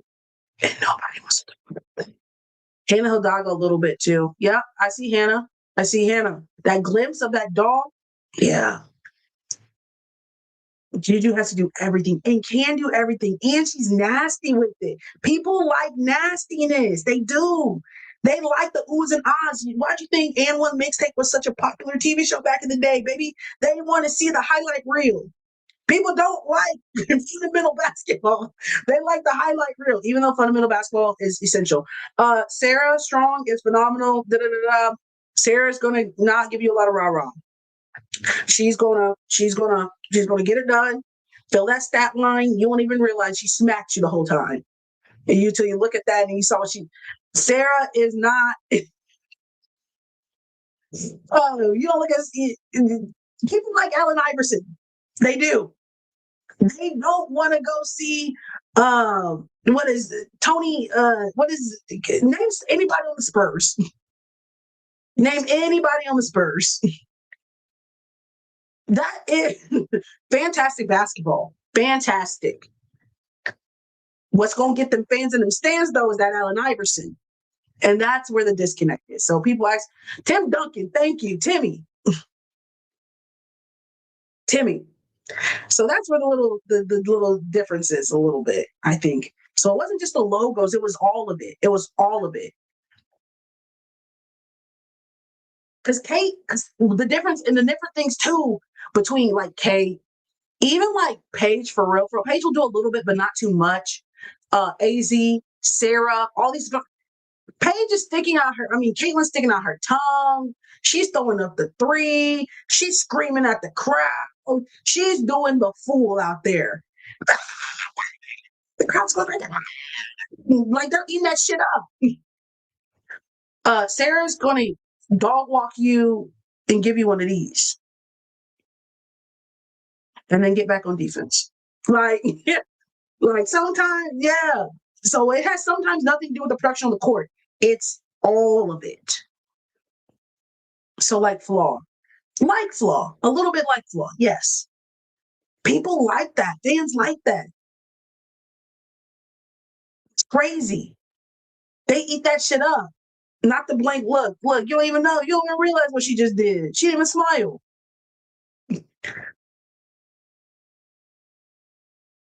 Caitlin's hopping on, the table. After the win, she's crying.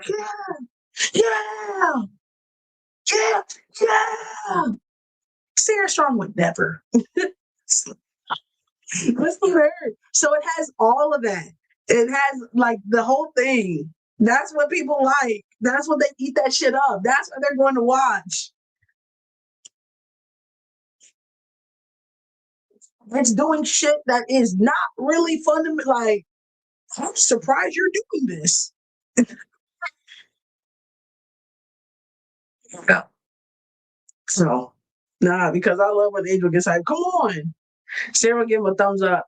Thank you guys all for coming out tonight. I appreciate that. Yeah. There was one game where Kayla and Daisy were going back and forth. Yeah. You guys know people like to see a little bit of emotion. They do. But people will throw it back in your face if you lose and you're flashing competitive spirit on the court. Oh, hell yeah. That's why you got to win. Hell yeah. That's why you got to win. You can't even risk it. That's why sometimes you can't do too much. I wish more players got hyped like that, honestly. See? It feeds the fans. Like MK Mauricia. That is a perfect example. Black players don't have that privilege. Fair. Not all, but let me see. Juju doesn't do too much. Black women, Asia will do a little bit, and I don't think Asia gets critique for it in the same. Like, I don't think they'd be on Asia's neck about when she gets hype, and because Asia will yell in your face, bro. Asia will, she will. That game was too close for him getting to celebrate too loud. Oh yeah, she was tripping for that. She was, but as soon as she did that, I was like, sister, don't do that. He kind of does. Yeah, he kind of, yeah. There's a couple chocolate drops that'll be out there doing that. Not to the same caliber. I haven't seen one jump on the tables yet. Ryan's kind of silent too. In terms of chirping and hyping up the crowd. Yeah, that's not really Ryan. Or Courtney will yap with like the team, like her opponents and stuff like that, but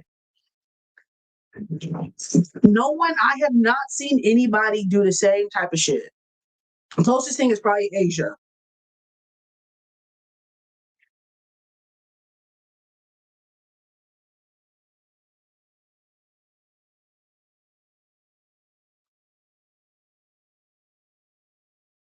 Loud. Here's a good sensation. Okay, so maybe I'm thinking trash talking, not hype. There you go. Trash talking is different than the hype. If you could pick a WNBA location, which place would you pick? Like for a team to go to next, Kansas City, Missouri, is a great sports town, um, and would be fantastic for a WNBA team. And you guys will see if and when we get the Nigerian team here to play the Lynx. You'll see. You'll see. They're gonna sell that shit out. Mind you, everyone's buying tickets. I think they sold out pre-tickets or whatever. And we don't even know we're every season. Mississippi is crazy, Bobby. Philly, you guys are already getting a team, Sophia. New NWSL Boston had 30K opening night. Everyone loves women's sports. Everyone watches women's sports, remember?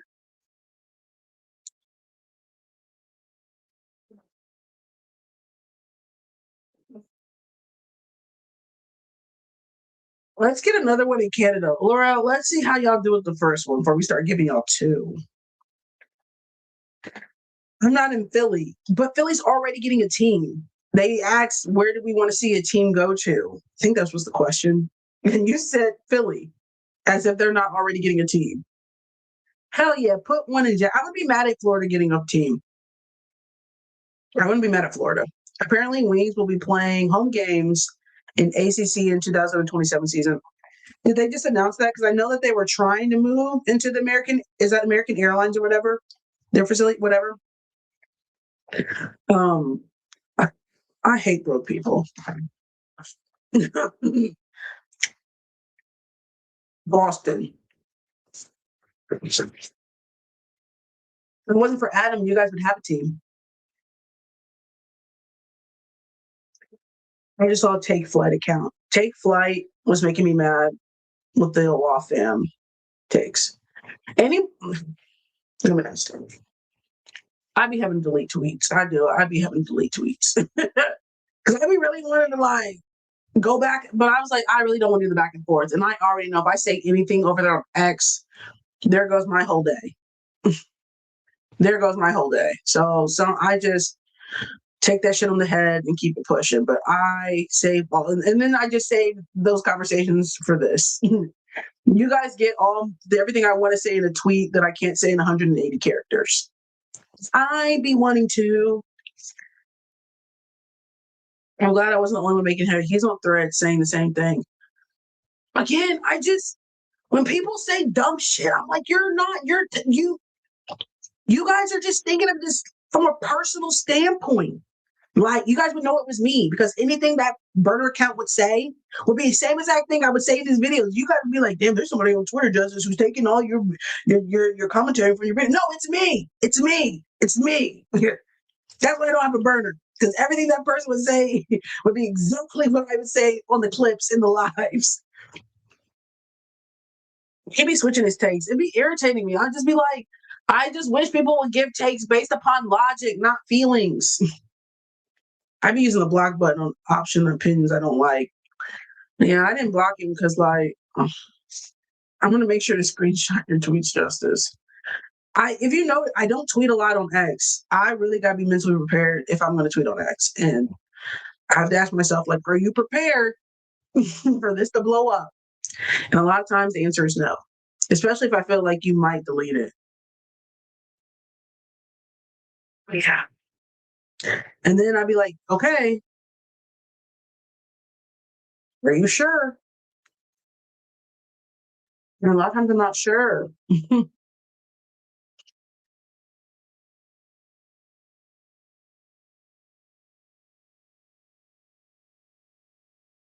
Because since you find that out, you know casuals love talking based off emotions and not fact. I know, but I'd be like, I mean, want to call people stupid. What's World War II with AZ and see, I'm gonna stay. Okay, so we stayed off of. Okay, so we're staying off of that. But remember, guys, everything is going. Not all engagement is good engagement. How did they let that girl get MVP? Come on, you already know. You already know. Stand on it. Let the tweets go viral, Justice. I don't want to argue with people, and I'm still not to the point in my emotional development where I can let people call me a dumb bitch and not say anything back. I'm still not there in my development where someone can call me a stupid ass and blah blah blah and they think that I won't cuss them back. I'm not there yet. So it's better that I just pick and choose my battles in terms of don't even give them the opportunity to respond. Um I hate when I see a TikTok make it over there to X. Stop sharing my shit over there, guys. Stop sharing it. I have a jump scare every single time.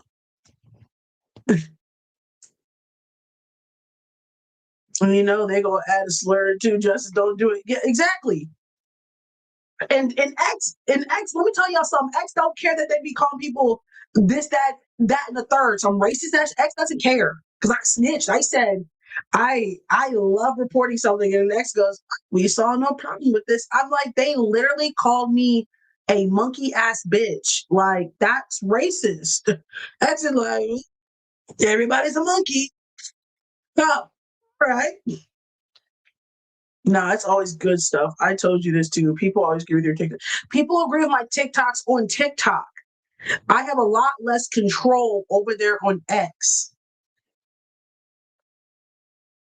I have a lot less control over there on X. And people don't know my cadence. I think I don't have a lot of issues over there on TikTok. Because if you tune in my lives, you know that like I'm coming correct. It's all cool. Everybody keeps it kosher. I got no issues. Over there is a whole different ball game. It must be out of pocket.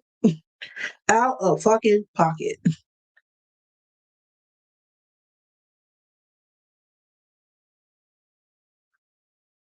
Pretty people be agreeing with your TikToks is what I'm saying. Some of them they be agreeing with. Some of them. It's the other ones that I gotta worry about. European side of Twitter is terrified when it comes to blatant racism. Stop calling it X. Say Twitter. I go back and forth. I try to respect people's autonomy.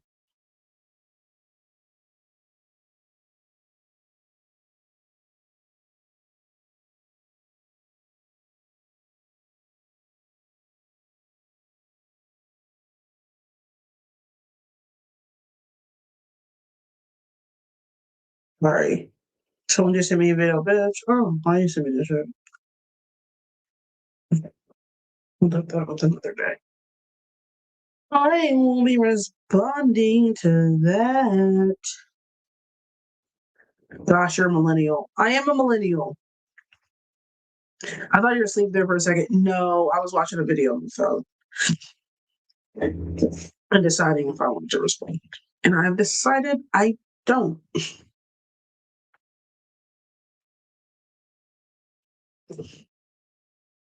It happens though. I am a millennial. These CBA talks 100 hours and nothing still. I almost went off on somebody for being racist to Angel, but I knew they'd come for me. You got to pick your battles because some people don't care. They don't care. They don't care.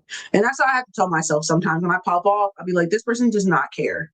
They're committed to being racist. Like they do not care. Twitter doesn't find a problem with anything you report. No, Twitter be like, out of sight, out of mind. Well, they will call fat over there. Hey, they will call somebody fat in a second over there on X. Yeah. And when I tell you to go shave your mother's back, then I'm wrong.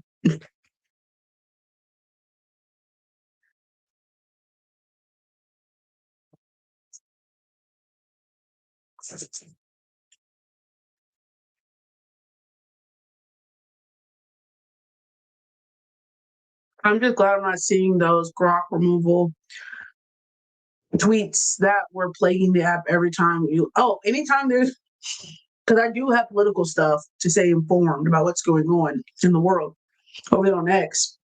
And after every video, somebody like, Gronk, is this real? Yes, it's real. Yes, they bombed them kids over there. That was real. So y'all talking about Gronk, is this real? Yes. I'll let a narcissistic pedophile run the country. Yes, that's real.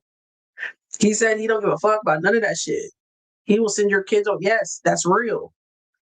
They must love an ex Gronk, and I love when it's multiple people asking Gronk.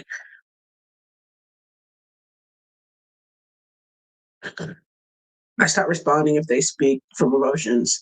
My favorite is because I know sometimes when somebody eats me up in a comment section, I don't respond. And so my favorite was people start responding to me because I'm like, he must have got ate up, filled in. Sometimes you don't got nothing to say. They got me. You got me. I sent Liz a video today, and it was a guy, and he was like, the crazy part is, I realized I was wrong 10 minutes ago, and then starts laughing. I'm like, me. Right. Realized I was wrong 10 minutes ago. Has to see it through, my boy. So I get it. I can't be mad at them. Sometimes you be wrong, and sometimes you just be like, well, shit. Yeah. Damn, I already committed to the cause. And that is in true Taurus fashion. Has to see it through, my boy.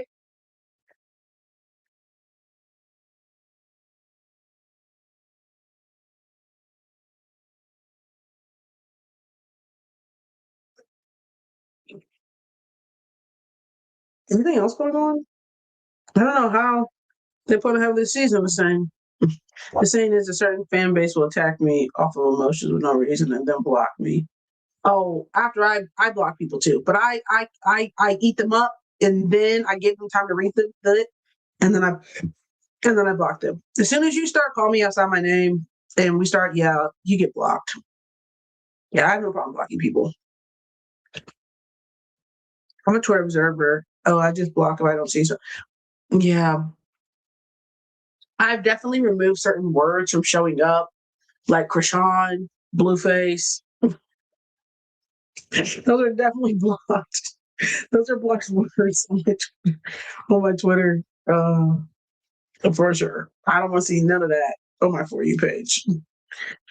Oh, and Rakai, I also blocked him. I'm impressed with Paige playing full college season, no rival season in the US. Yeah, girl, counting about somebody I saw a tweet and said who's played more basketball recently in the last year than Paige Beckers, and I said someone said Kiki Iriafen, and I said in my head, only difference is Kiki got eliminated in the tournament a lot earlier than Paige, so technically Paige has played more. But yes, Paige and Kiki have played the most basketball in the last year and a half. But Paige would take the crown as I played the most.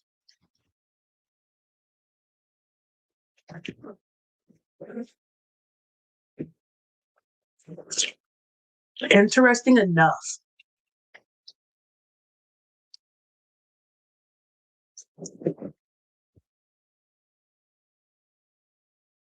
I'm sorry. Why was Nate playing her at the 4 today?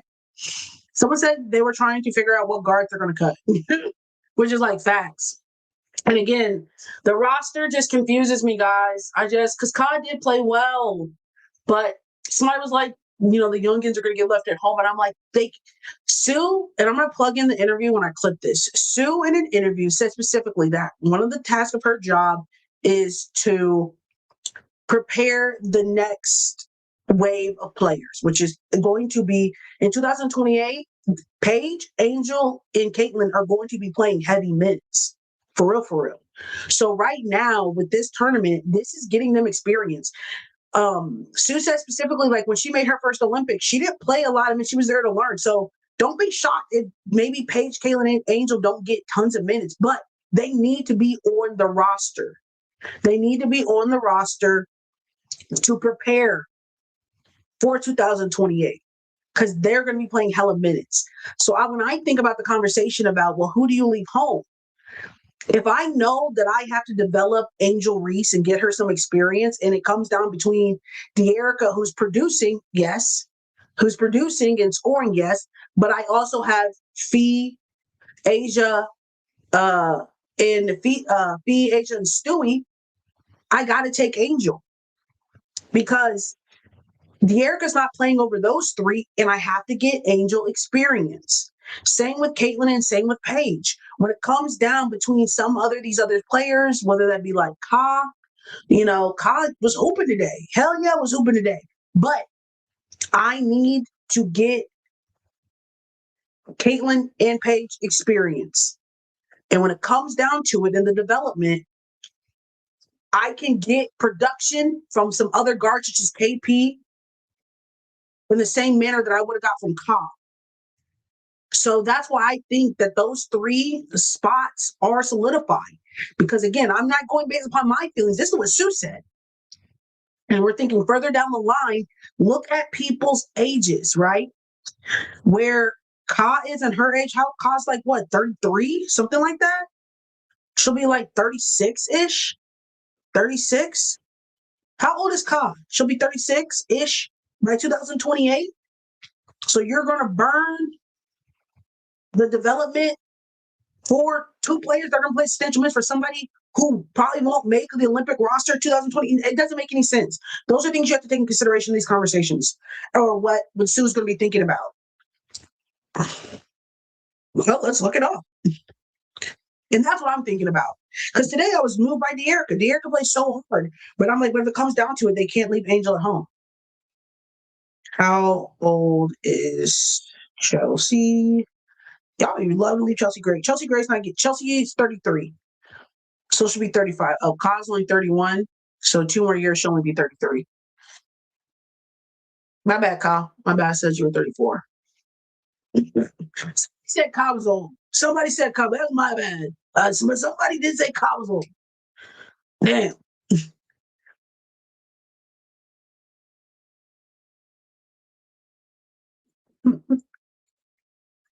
That's my bad, Kyle. I knew he wasn't that old, sister.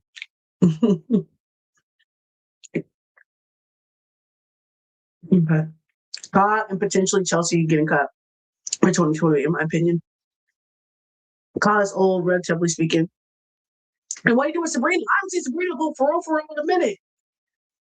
What am I doing with Sabrina? I know y'all keep saying Sabrina's going to be a roster. I just have y'all been really and again, I know y'all be like, keep on Sabrina's neck. Have y'all be really? Do y'all really be moved by Sabrina like that? Y'all the same age, Justice, but y'all not looking at me in basketball years. Listen. I just want to understand. They're really looking at Sabrina in New York and be like, yeah, for real. Yeah, her spot's locked in, dead ass. I don't know. And no Tito Shea, because I like Sad. I don't know. Her chat, I didn't see a lot of people that said Sabrina was a lock-in. Oh. Jules not even in the conversation. Jules not, hey, her chat. Jules not even in the conversation. She wasn't on nobody's list. Short list. No offense, Jewel, if you see this. No offense, sister. People who think Sab's alive, that her chain might get snatched for a client of mine. Come on now. Would you be open to being a wag? I mean, that's a question. Who's the player? Just kidding. I'm just kidding. A soccer wag? I can give it the program. I can give it the program. I can give it the program. Good. I could. I love soccer. You know what I'm saying? I could see some. I can see it. I like to see it. I can see it. Um, yeah. Random question, Potts. You know, Sab spot on the Olympic roster isn't protected like Stuart Asia. Facts, Kelsey. I'm biased against Sab for again after that finals. Damn. Who's your client? Probably Angel or no, they said or well, who is your client? Because she could get left at home for quite a few different people.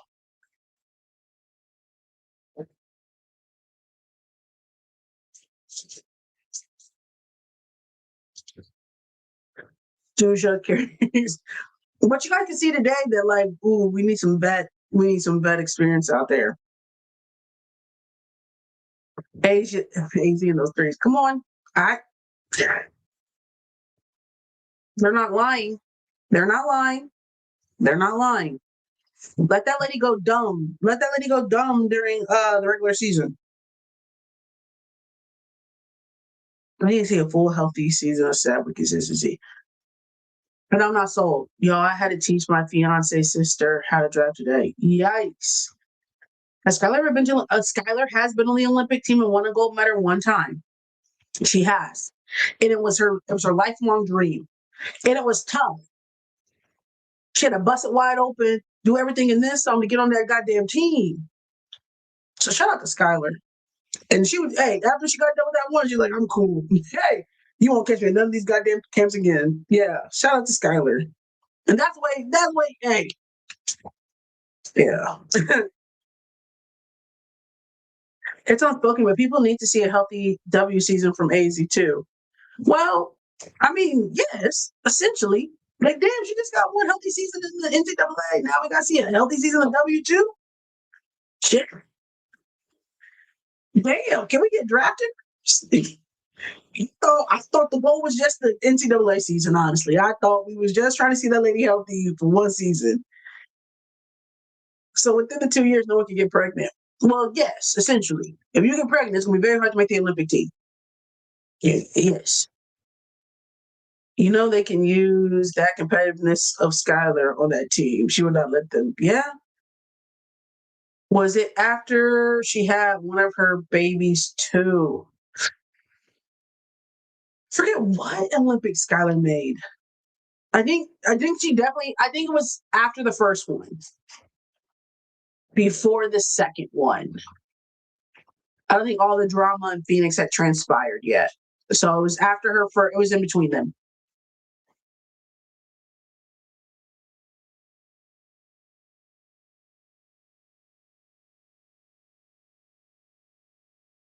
So 2012. Well, what are we talking about? When Skylar was on the Olympic roster? When was Skylar on the Olympic team? Oh shit! Sorry, Skylar Diggins, 2021.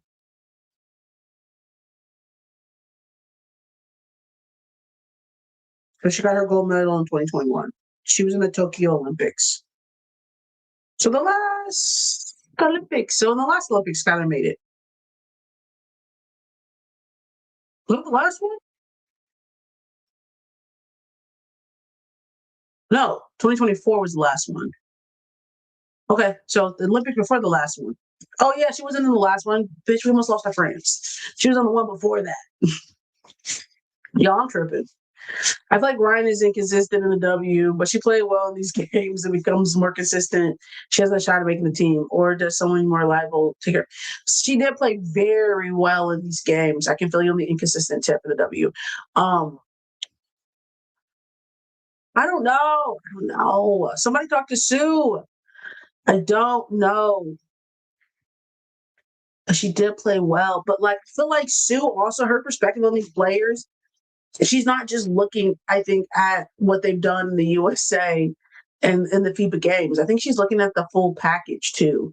So her inconsistency during the W season. In the back of my mind, I think Sue also is like, well, she being consistent. You know what I mean? Like it's not like she's just evaluating on her. I don't envy Sue. I don't envy Sue.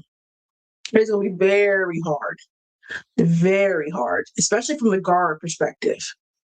Because Sue does have to balance getting the new kids experience, but then also, who do you bring home? Who do you bring? I don't think you leave KP at home. And you have to look at people who work well together. That's very true, Bobby. And who do you think, no matter what the lineup that they can play? I think KP, you can put her with any lineup and it'll look good. Who are your 12? We did this last time. I think I made a video about it. I'm sorry if the guards for the Olympics is Sab, KB. Okay, Kelsey, what is with Sabrina? We just talked about Sabrina. Where were you? Why do you have that lady in your finals? I'm confused. You know what? I'm trying to drink the Kool-Aid. I'm trying to get with the program. What is it?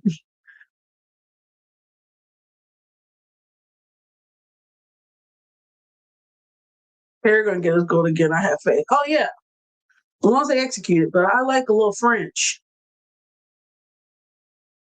You've been here since the beginning. No excuses.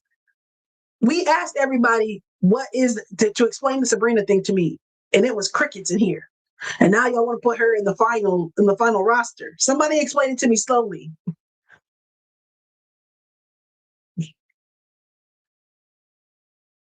We're gonna Steve Curry and go all guards. You're gonna go all guards and put Asia, Stewie, and Fee on the bench. I don't think we should think Sabrina or AT are automatic. I think that's a fair assessment. But mate, it's Jackie Young. Is my favorite call. That's so true. I want USA, but also Marine and Dom and Gabby are to get gold. Somebody has to lose. And mind you, the United States is on a winning streak too. Sorry, I know, but I think she'll make it because I don't think her political pool is as deep as some of these other players. She hasn't been on Sue's podcast, has she? You know what I mean? Like maybe she does have pool. I don't think it might be with the people it need to be with, you know? Neither has Paige, to be fair. Paige says she got Sue on speed dial. I don't think she got to be on the podcast for us to understand that UConn, it's different, guys. Come on. Come on. Apparently, Stewie's wife, Marta, was a great player for Spain. She was. She's a bucket. I think there's a real question about Fee being 100% by September. And I think that's a valid critique. Do you think that Sue in the back of her head about backlash if some players don't make it? Yep. I think she also takes that in consideration. But I also think Sue's not scared of being the villain because she understands that comes into with being in her role. But I do think it's something she does take in consideration. Politics, if Sue want to win, she better rethink those politics. She has a lot of different variables she does have to take consideration. Because like I said, she doesn't leave Caitlin, Paige, or Angel at home. She doesn't. She can't. She can't leave those three at home. In my opinion, based upon what she has said, she has to prepare them. They are that she now. I'm not saying the ladies are going to play 5 minutes, but she cannot leave them at home. They have to develop unless they're hurt. Facts. And remember, they just gave Caitlin Clark MVP. Now, y'all tell me what's going to happen on Beyonce's internet if y'all leave that lady at home. Can you hear the tweets? Can you hear the videos? She won MVP of the FIBA and y'all went through at home. Come on now, y'all know that's not happening. Don't come on now. Come on. We got to be real. It's not happening. Y'all know that's not happening. I'll delete everything except Twitch to watch these lives. I've enjoyed the Angel Page Caitlyn character. I have too. They have great chemistry. They play well together. I know. I was talking about basketball politics. Right. Hey, come on. They can yeah. Come on. They will find where Sue lives, honestly. I think people are crazy enough. Yeah. Sue would have to worry about death threats. I honestly think so. So if it's your job, do you risk? Y'all know people are crazy. Do you risk losing your life? Not mind you, it won't be the first time that they've gotten death threats because Megan and the whole thing when she was beefing with the president. So they true to this, not new to this. But still, there's no set number of guards. It just depends. I don't know. I might to avoid getting death threats. I might make some different decisions. I don't know. I know some people said integrity. Yes, listen, it's not worth dying over. Imagine that. Imagine that. Someone literally like, I'm going to unalive you because child, not an Olympic roster. Come on now. And the fact it's Sue, like if I ask you who's in charge of making, because the NBA, I mean, the men's national team does it the same way now. I mean, sorry. We took this format about just having one person make the team because the men's did it this way, right? Who on the men's team makes the decision? No one, do y'all know? No. But the fact that Sue is a public figure that people know, you know who to point fingers at. It's not just somebody's in charge of what we actually don't know who it is. And they pick one of the most popular alumni who's still active within the WNBA, pop culture, just in general, to make this decision. So now everybody knows we're exactly to send that hate mail. That's crazy. I don't know. That's really unhealthy for the game. Well, it for sure is, but it's the reality we live in. Bigs for me would be Angel, AB, Stewie, Asia, and Fee. Same. Angel and Fee, I could see potentially playing limited minutes. Because not everybody can play. Somebody got my comments and said, "Should we get some baby 12? We're not doing a 12-person rotation. I'm so sorry." I think KP goes to the team. I think Chelsea goes, and we're talking about bets. I want to say Ryan did enough to get in that conversation. Jackie. Then I'm taking and then I'm taking Paige and Caitlin.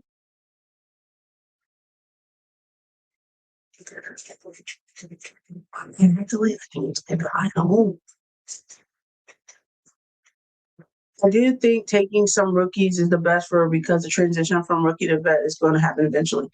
The three young kids, those are the three young kids they're going to take. That's it. Paige, Caitlin, Angel are going to be the three young kids they're going to take.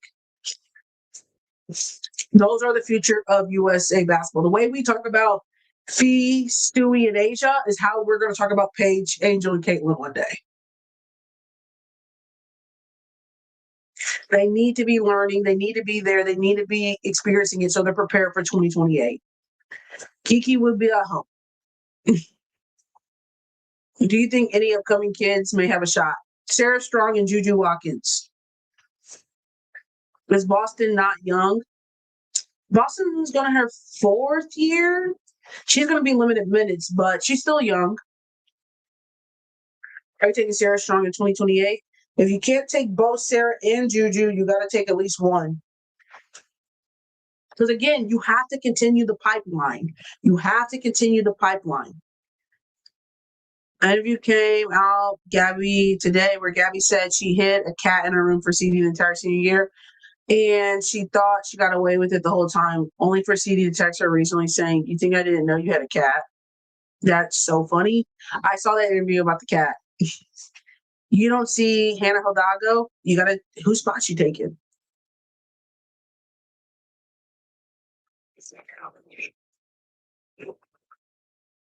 If I was a player, I'd be trying to take someone's ankles out so I can be Bobby. No, Bobby, no.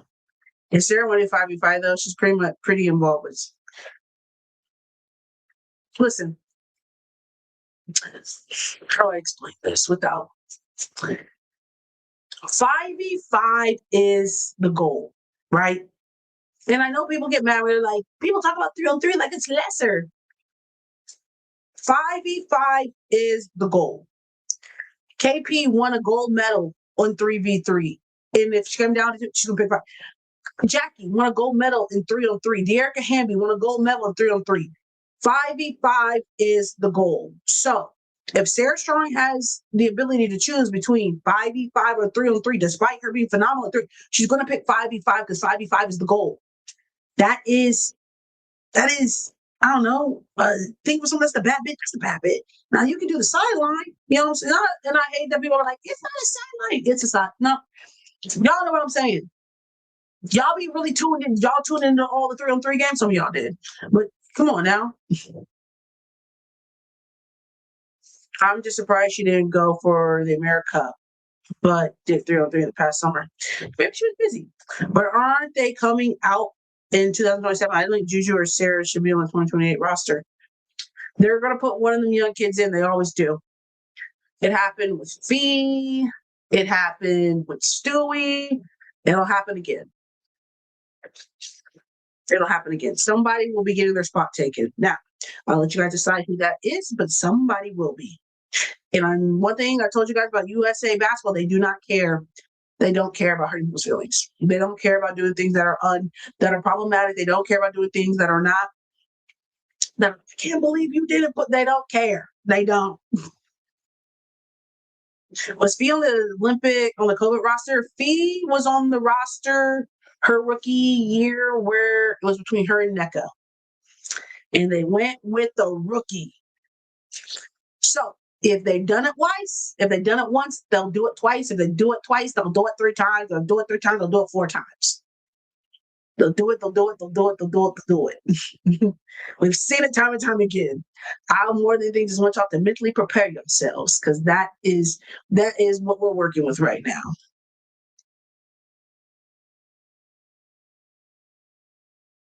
They're doing some defense. Asia, Stu and Fee gonna help with that. No, I'm telling y'all. Some of these people, not everybody's gonna play. Not everybody's gonna play. I'm telling y'all. That's the one thing. Making the roster is one thing. Now, being greedy, somebody got to be Halliburton. Somebody got to be that other light-skinned man on the team. Not everybody can play, right? I'm so sorry. Not everybody's gonna play. There's a lot of people that will be sitting here, watching, clapping, supporting the team from the bench. Jason Tatum, thank you. Somebody got to be Jason. Somebody got to be Halliburton. Okay? Somebody got to be Joel Lloyd. We all can't play. I think Bree Jones was there. Somebody got to be Bree Jones.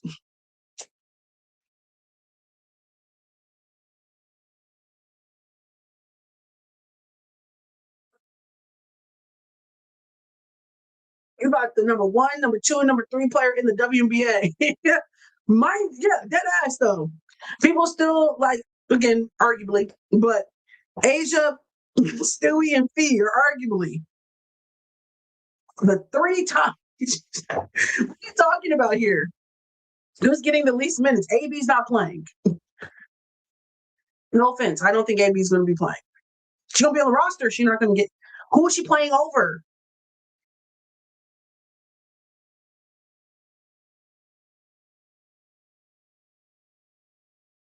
Unless Stewie takes some sort of like Fee and Asia are still in their prime. Unless, to guards win games in March. Do you like that take?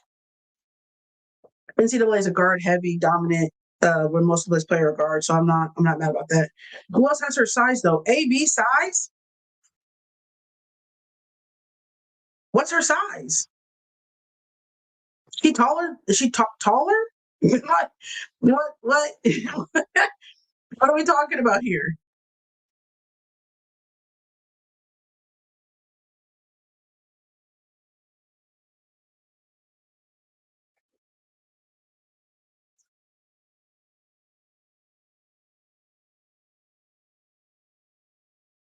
I'm trying to figure it out. Big. I feel like she takes BG's minutes. BG played.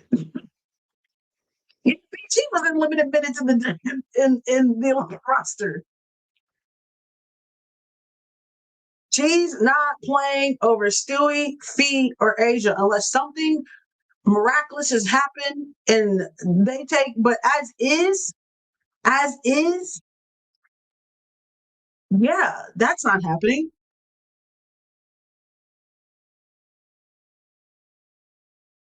Mind you, AB has never been on the Olympic roster as well. So she has no experience going into this as well in the FIBA games. This is her first time on the FIBA roster or like a gold medal roster. I didn't say she was starting. I didn't say she was starting either. I still don't think she's playing. Like in rotation, 12 player rotations aren't realistic. Angel play over AB, that's gonna be her comp. She's gonna have to beat Angel for some minutes if she wants to see the floor. Her and Angel are gonna be battling for some minutes.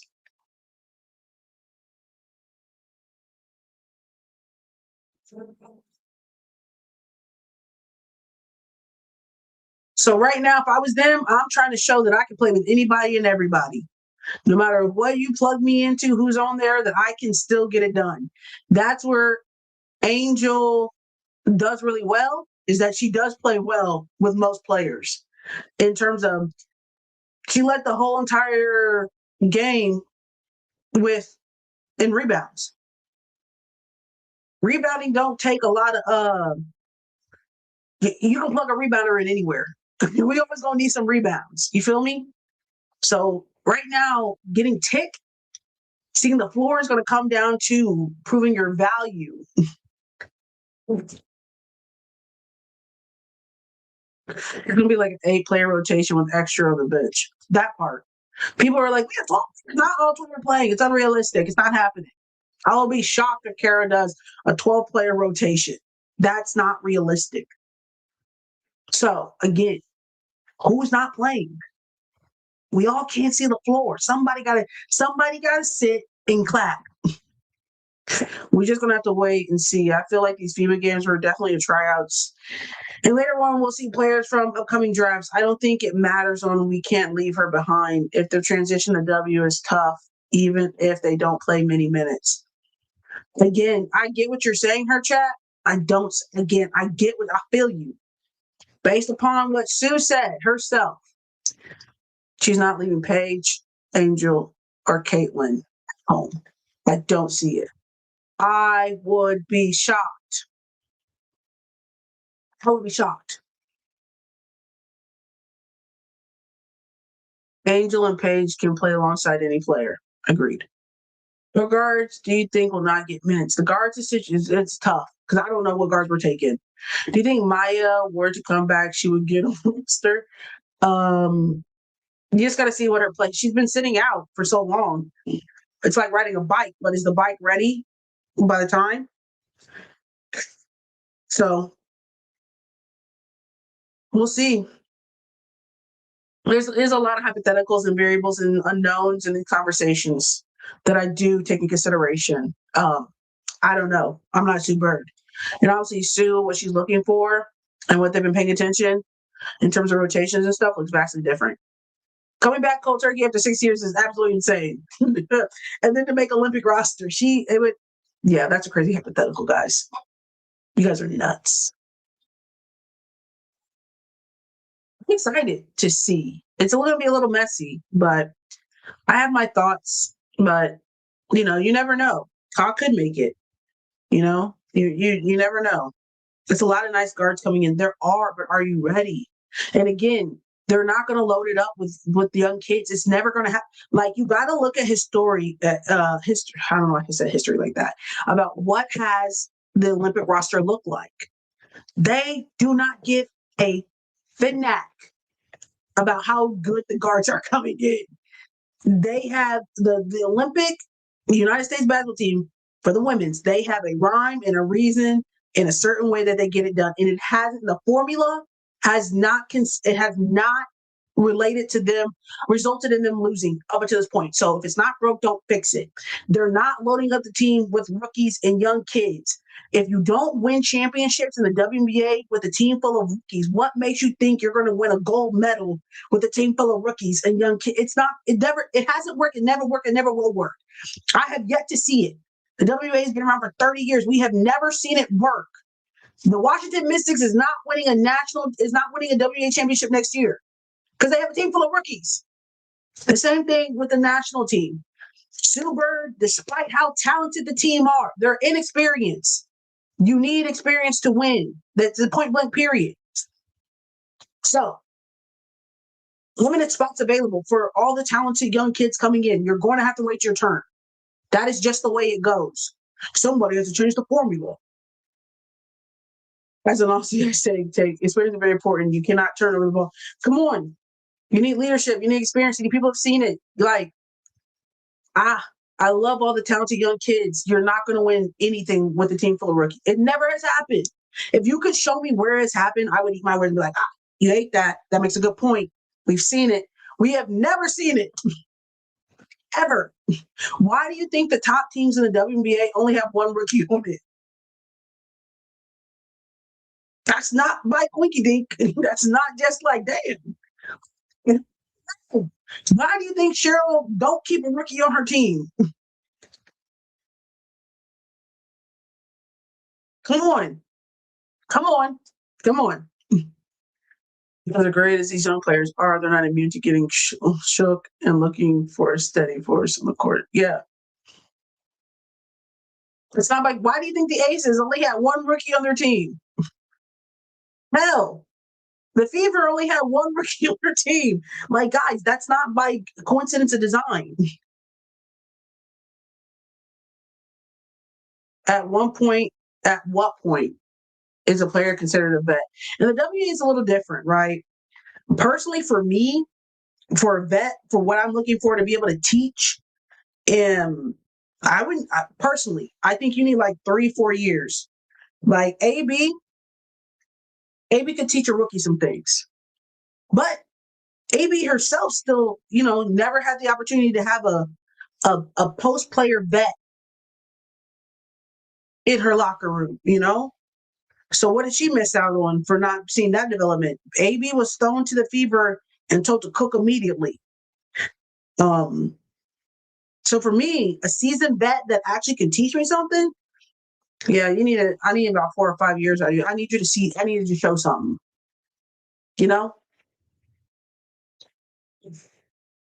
Paige is a leader, not a vet. Facts. Great example, Captain Girlboss. That's why when people were upset with Caitlin Clark didn't make the Olympic team last year. Facts.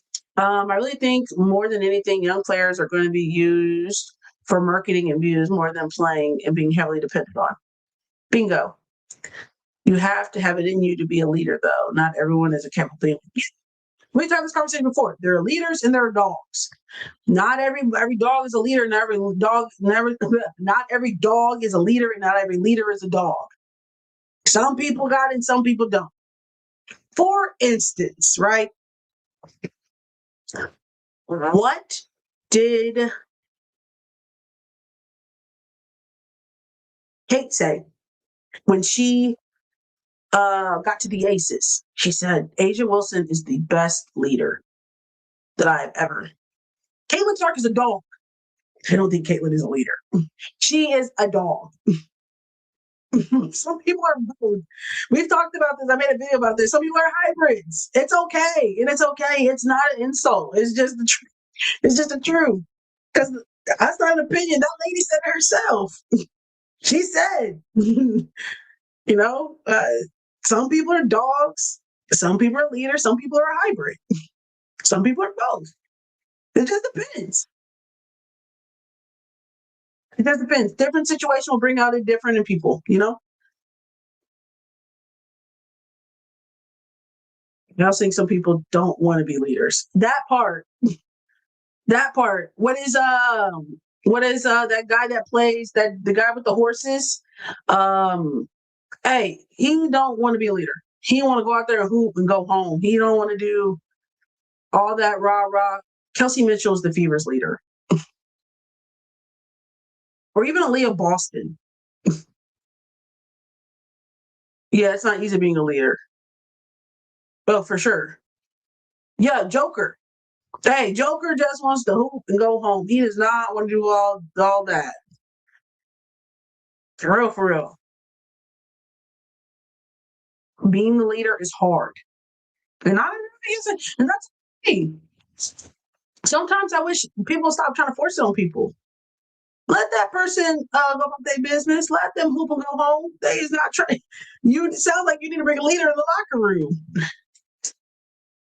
Now they're gonna show up and hoop, but I think Flaw's experience, senior, but definitely not a leader in my opinion. Kelsey, I can agree with that. Being a leader means having to hold your teammates accountable, holding yourself accountable as well. The standard is different, but also the responsibility is different. You know, if I don't go, they don't go. You know, the responsibility falls on me to keep this thing together. I am the voice, I am the backbone, I am the nucleus, I am the leader, but I'm also the dog, killer. You know what I'm saying? I'm the glue. I keep this thing together at the helm, cool, calm, and collective. I'm bringing the team together for the chats. I'm talking to people when they make mistakes, but I have a personal relationship with everybody where the message is received different when I do critique them, when I do hold them accountable.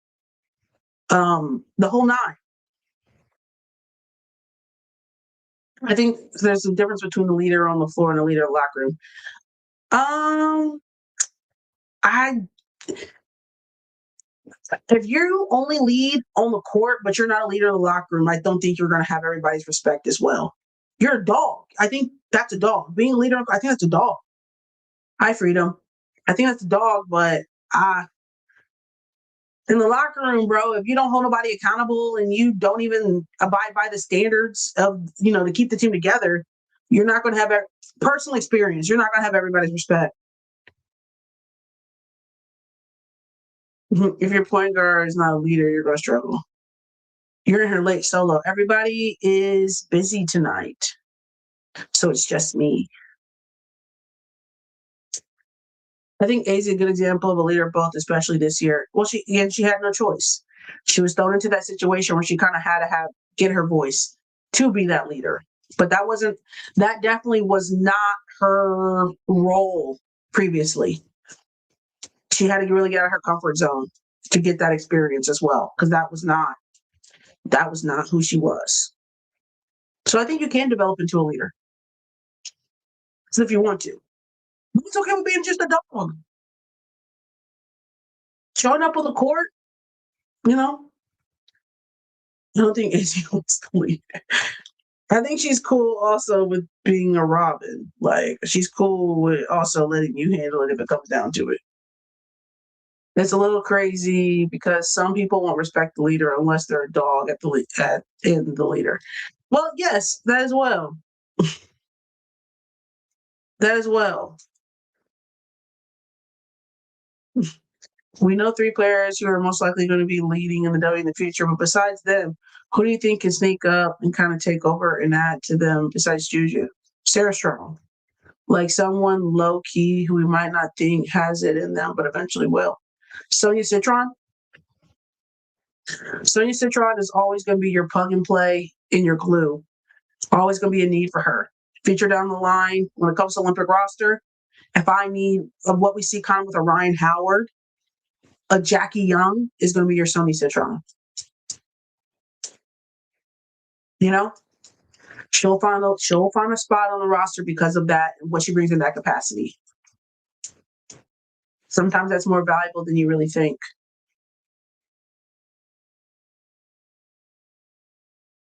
It's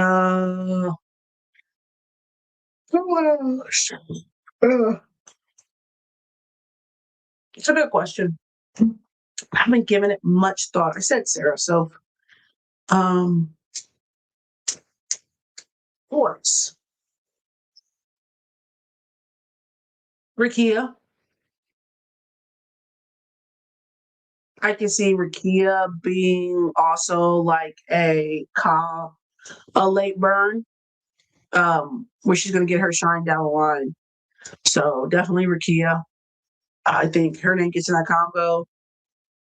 MB. Who's MB? Monique Billings. Monique Billings will always be screwed over. She's always going to get the short end of the stick. She'll get that Kelsey Mitchell, Arike treatment. I have to see everyone play, and I need to remember refresh. There's so many. I think we'll see big things out of Sanaya. I don't disagree with that one as well. She defensively already is phenomenal. I think she'll make an all defensive team next year, all WNBA.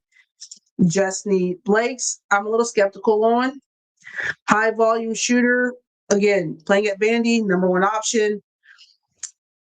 I unfortunately do not know if that's going to be her role in the WNBA, depending on what team she's drafted to. So, it's easier kind of to see that transition when the players do play at a South Carolina or UConn, because you know what it looks like when you're surrounded by other talented players. Now, I think she was hooping on the USA national team, so her transition might be a little better in terms of production-wise. But on most of these teams, man, you're not going to be the first scoring option, the second scoring option. Michaela Blakes, I know who you're talking about. That's what I said. Or that's what I'm talking about right now. You won't be the first, second, third, or the fourth option. I don't know what I called that lady, but that's just what I'm talking about. So with that being said, what does she look like? Again, I don't know specifically, because again, she does hoop when she's on the national team in terms of production wise. But what does she look like when her role changes and she's now the third option? Could be like a Ka. Maybe not your franchise player in terms of an Asia Wilson, but is still going to get, a Jackie contract or like a Ka contract or something like that,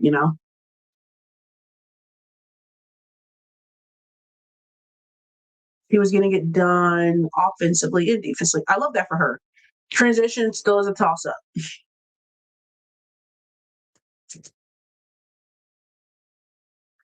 And it depends on where she gets drafted to.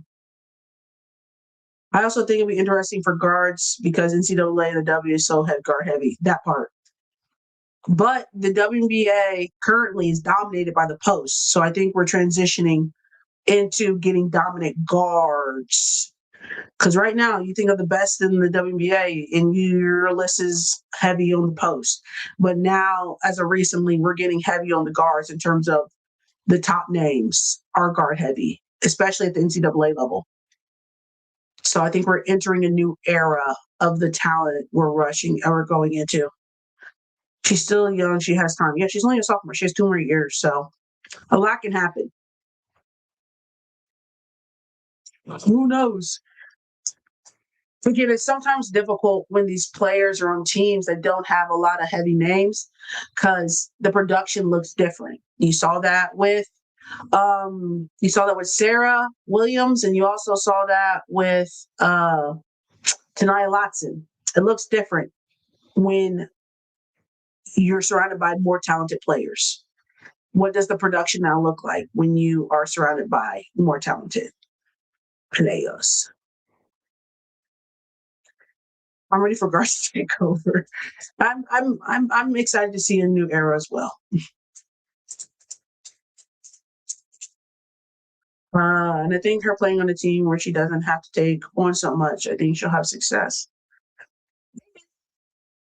Or she'll have a hard transition because she's used to being the number one option. It depends. It just depends. I'll be interesting to see where the salary cap lands with the CBA, because if you go back to back, you're paying $1 million in just a rookie contracts. Rookies making more than vets is going to be crazy. But that's only temporarily too, guys, because eventually everybody will be done with the rookie contracts. But I thought they said, but those are only for your 2 top team, your rookie contracts, right? So like your Caitlin Clarks and your Paige Beckers, your number 1 picks, your AC Floods, they should be $500,000. Yeah, that's why. Because those are supposed to be changing the trajectory of my whole entire operation. We're not talking about the number 8 pick and the number 9 pick. We're talking about those lottery picks that are getting those $500,000 contracts, which is warranted, in my opinion, because you're supposed to come here and change the trajectory of my organization. That's why I need you to produce immediately, baby. You're getting way too much money to be a slow burn. I need to burn now. I need to burn now. So we'll see. I need a guard MVP soon. Yeah, we haven't seen one of them in a minute. Shit, who was the last guard to win MVP? Maya? Was Maya? Who was the last guard to win MVP? Damn. It's been a minute.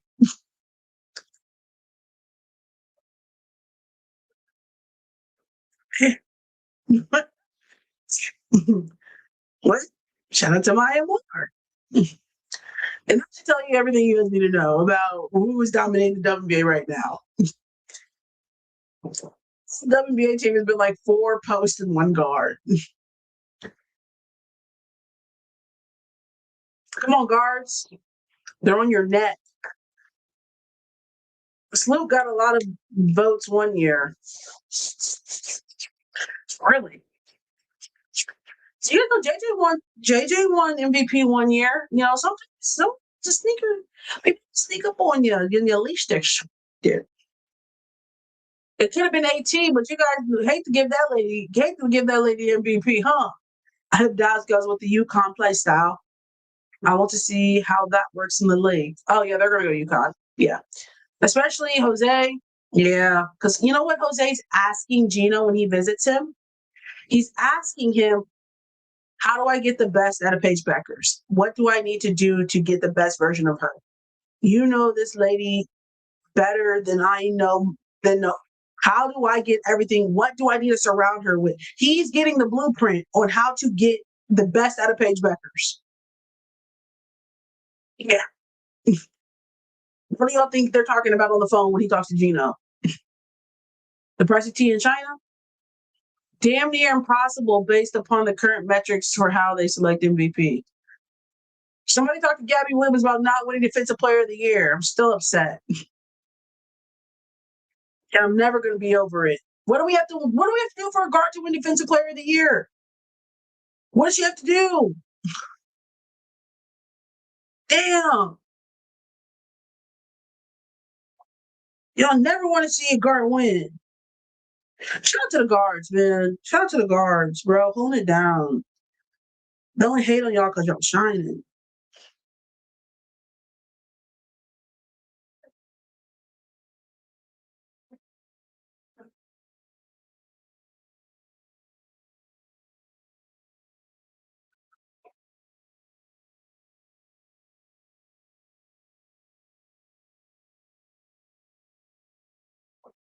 What guard can you see getting WNBA MVP? Paige or Caitlin? Yelling, and giving interviews about you, not thinking she is the best. How often do they change media voters? I don't know. That's a good question. Get blocks, not even stills can help you.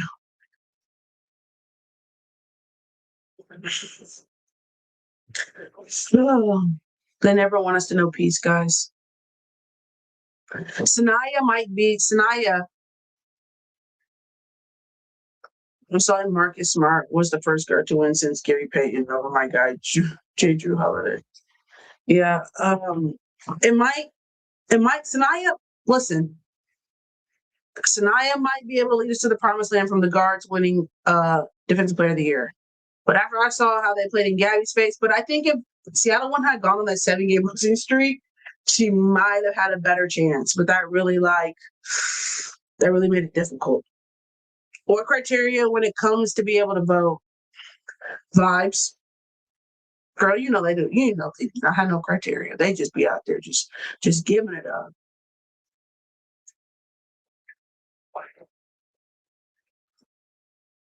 Based upon FIBA's recent selection, I assume I know who will be chosen. Come on. Come on. Come on. It's better than us being. We can't change it. We just gotta accept that's crazy. has found love changed Marina Mabry from leaving Connecticut. Yeah, I don't think she's leaving. Unfortunately. No. Let's ask you guys. If you were dating somebody on your team, but then another team offered you $1 million, would you go do distance for the year? Quickly in the chat. I just want to pick your brain.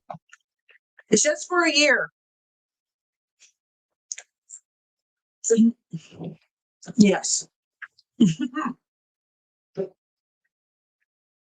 Yes. Yes. 60. Yes. Take the million. Okay, so maybe Marina thinks like us. I don't know. Love is cool and all, but like $1 million.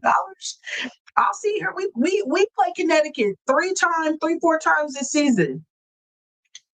Girl, you know, listen, if my favorite couple from Seattle and New York can do it, you guys can do it. You guys will be fine. It's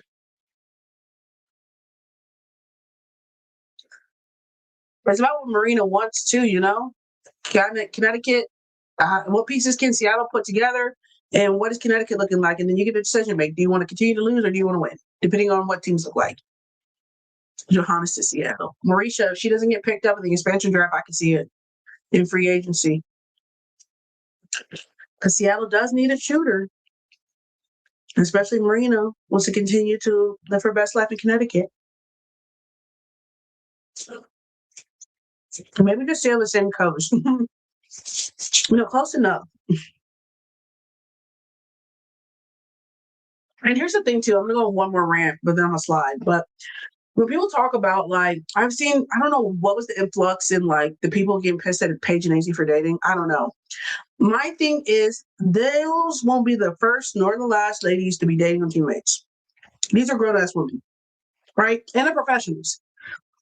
What they do in their personal life, what they choose to do in their personal life, I'm pretty sure they are mature enough to make sure that it does not impact their production on the court, whether that be breaking up, being together, blah, blah, blah, whatever the case may be. Our work, our business is our business. And if we are mature enough to make the decision to date, we also have to be mature enough to deal and be able to navigate if things go south or whatever the case may be. They are not the first nor the last. There's probably a lot more than we don't know in the past 30 years that have made it work and figure it out. Like everybody gotta. And also, it's not. What y'all think they did at UConn? Like that's what I'm just saying. Focus on the hoop. Focus on the hoop. Focus on what we have seen. We're living hypothetical about what if. What we have seen, it hasn't been a problem. Hasn't been a problem, and it doesn't necessarily always mean that it's going to be a problem. DT and Penny Taylor, teammates, dated, married. DeWanna Bonner, AT, teammates, dated, married. And when shit goes south, people handle their business and go about their business. Like, come on now.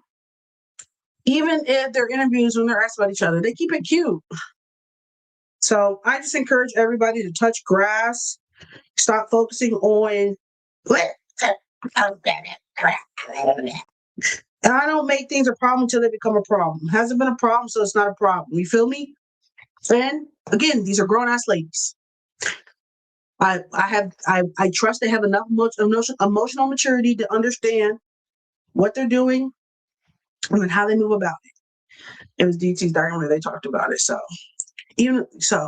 that's it. Anyway, I'm gonna slide. We did talk basketball for 2 hours and 30 minutes plus. So you guys are fantastic. Don't think I'll be here on Thursday. I got something to do. So probably will see you guys on Sunday. TBD. Okay.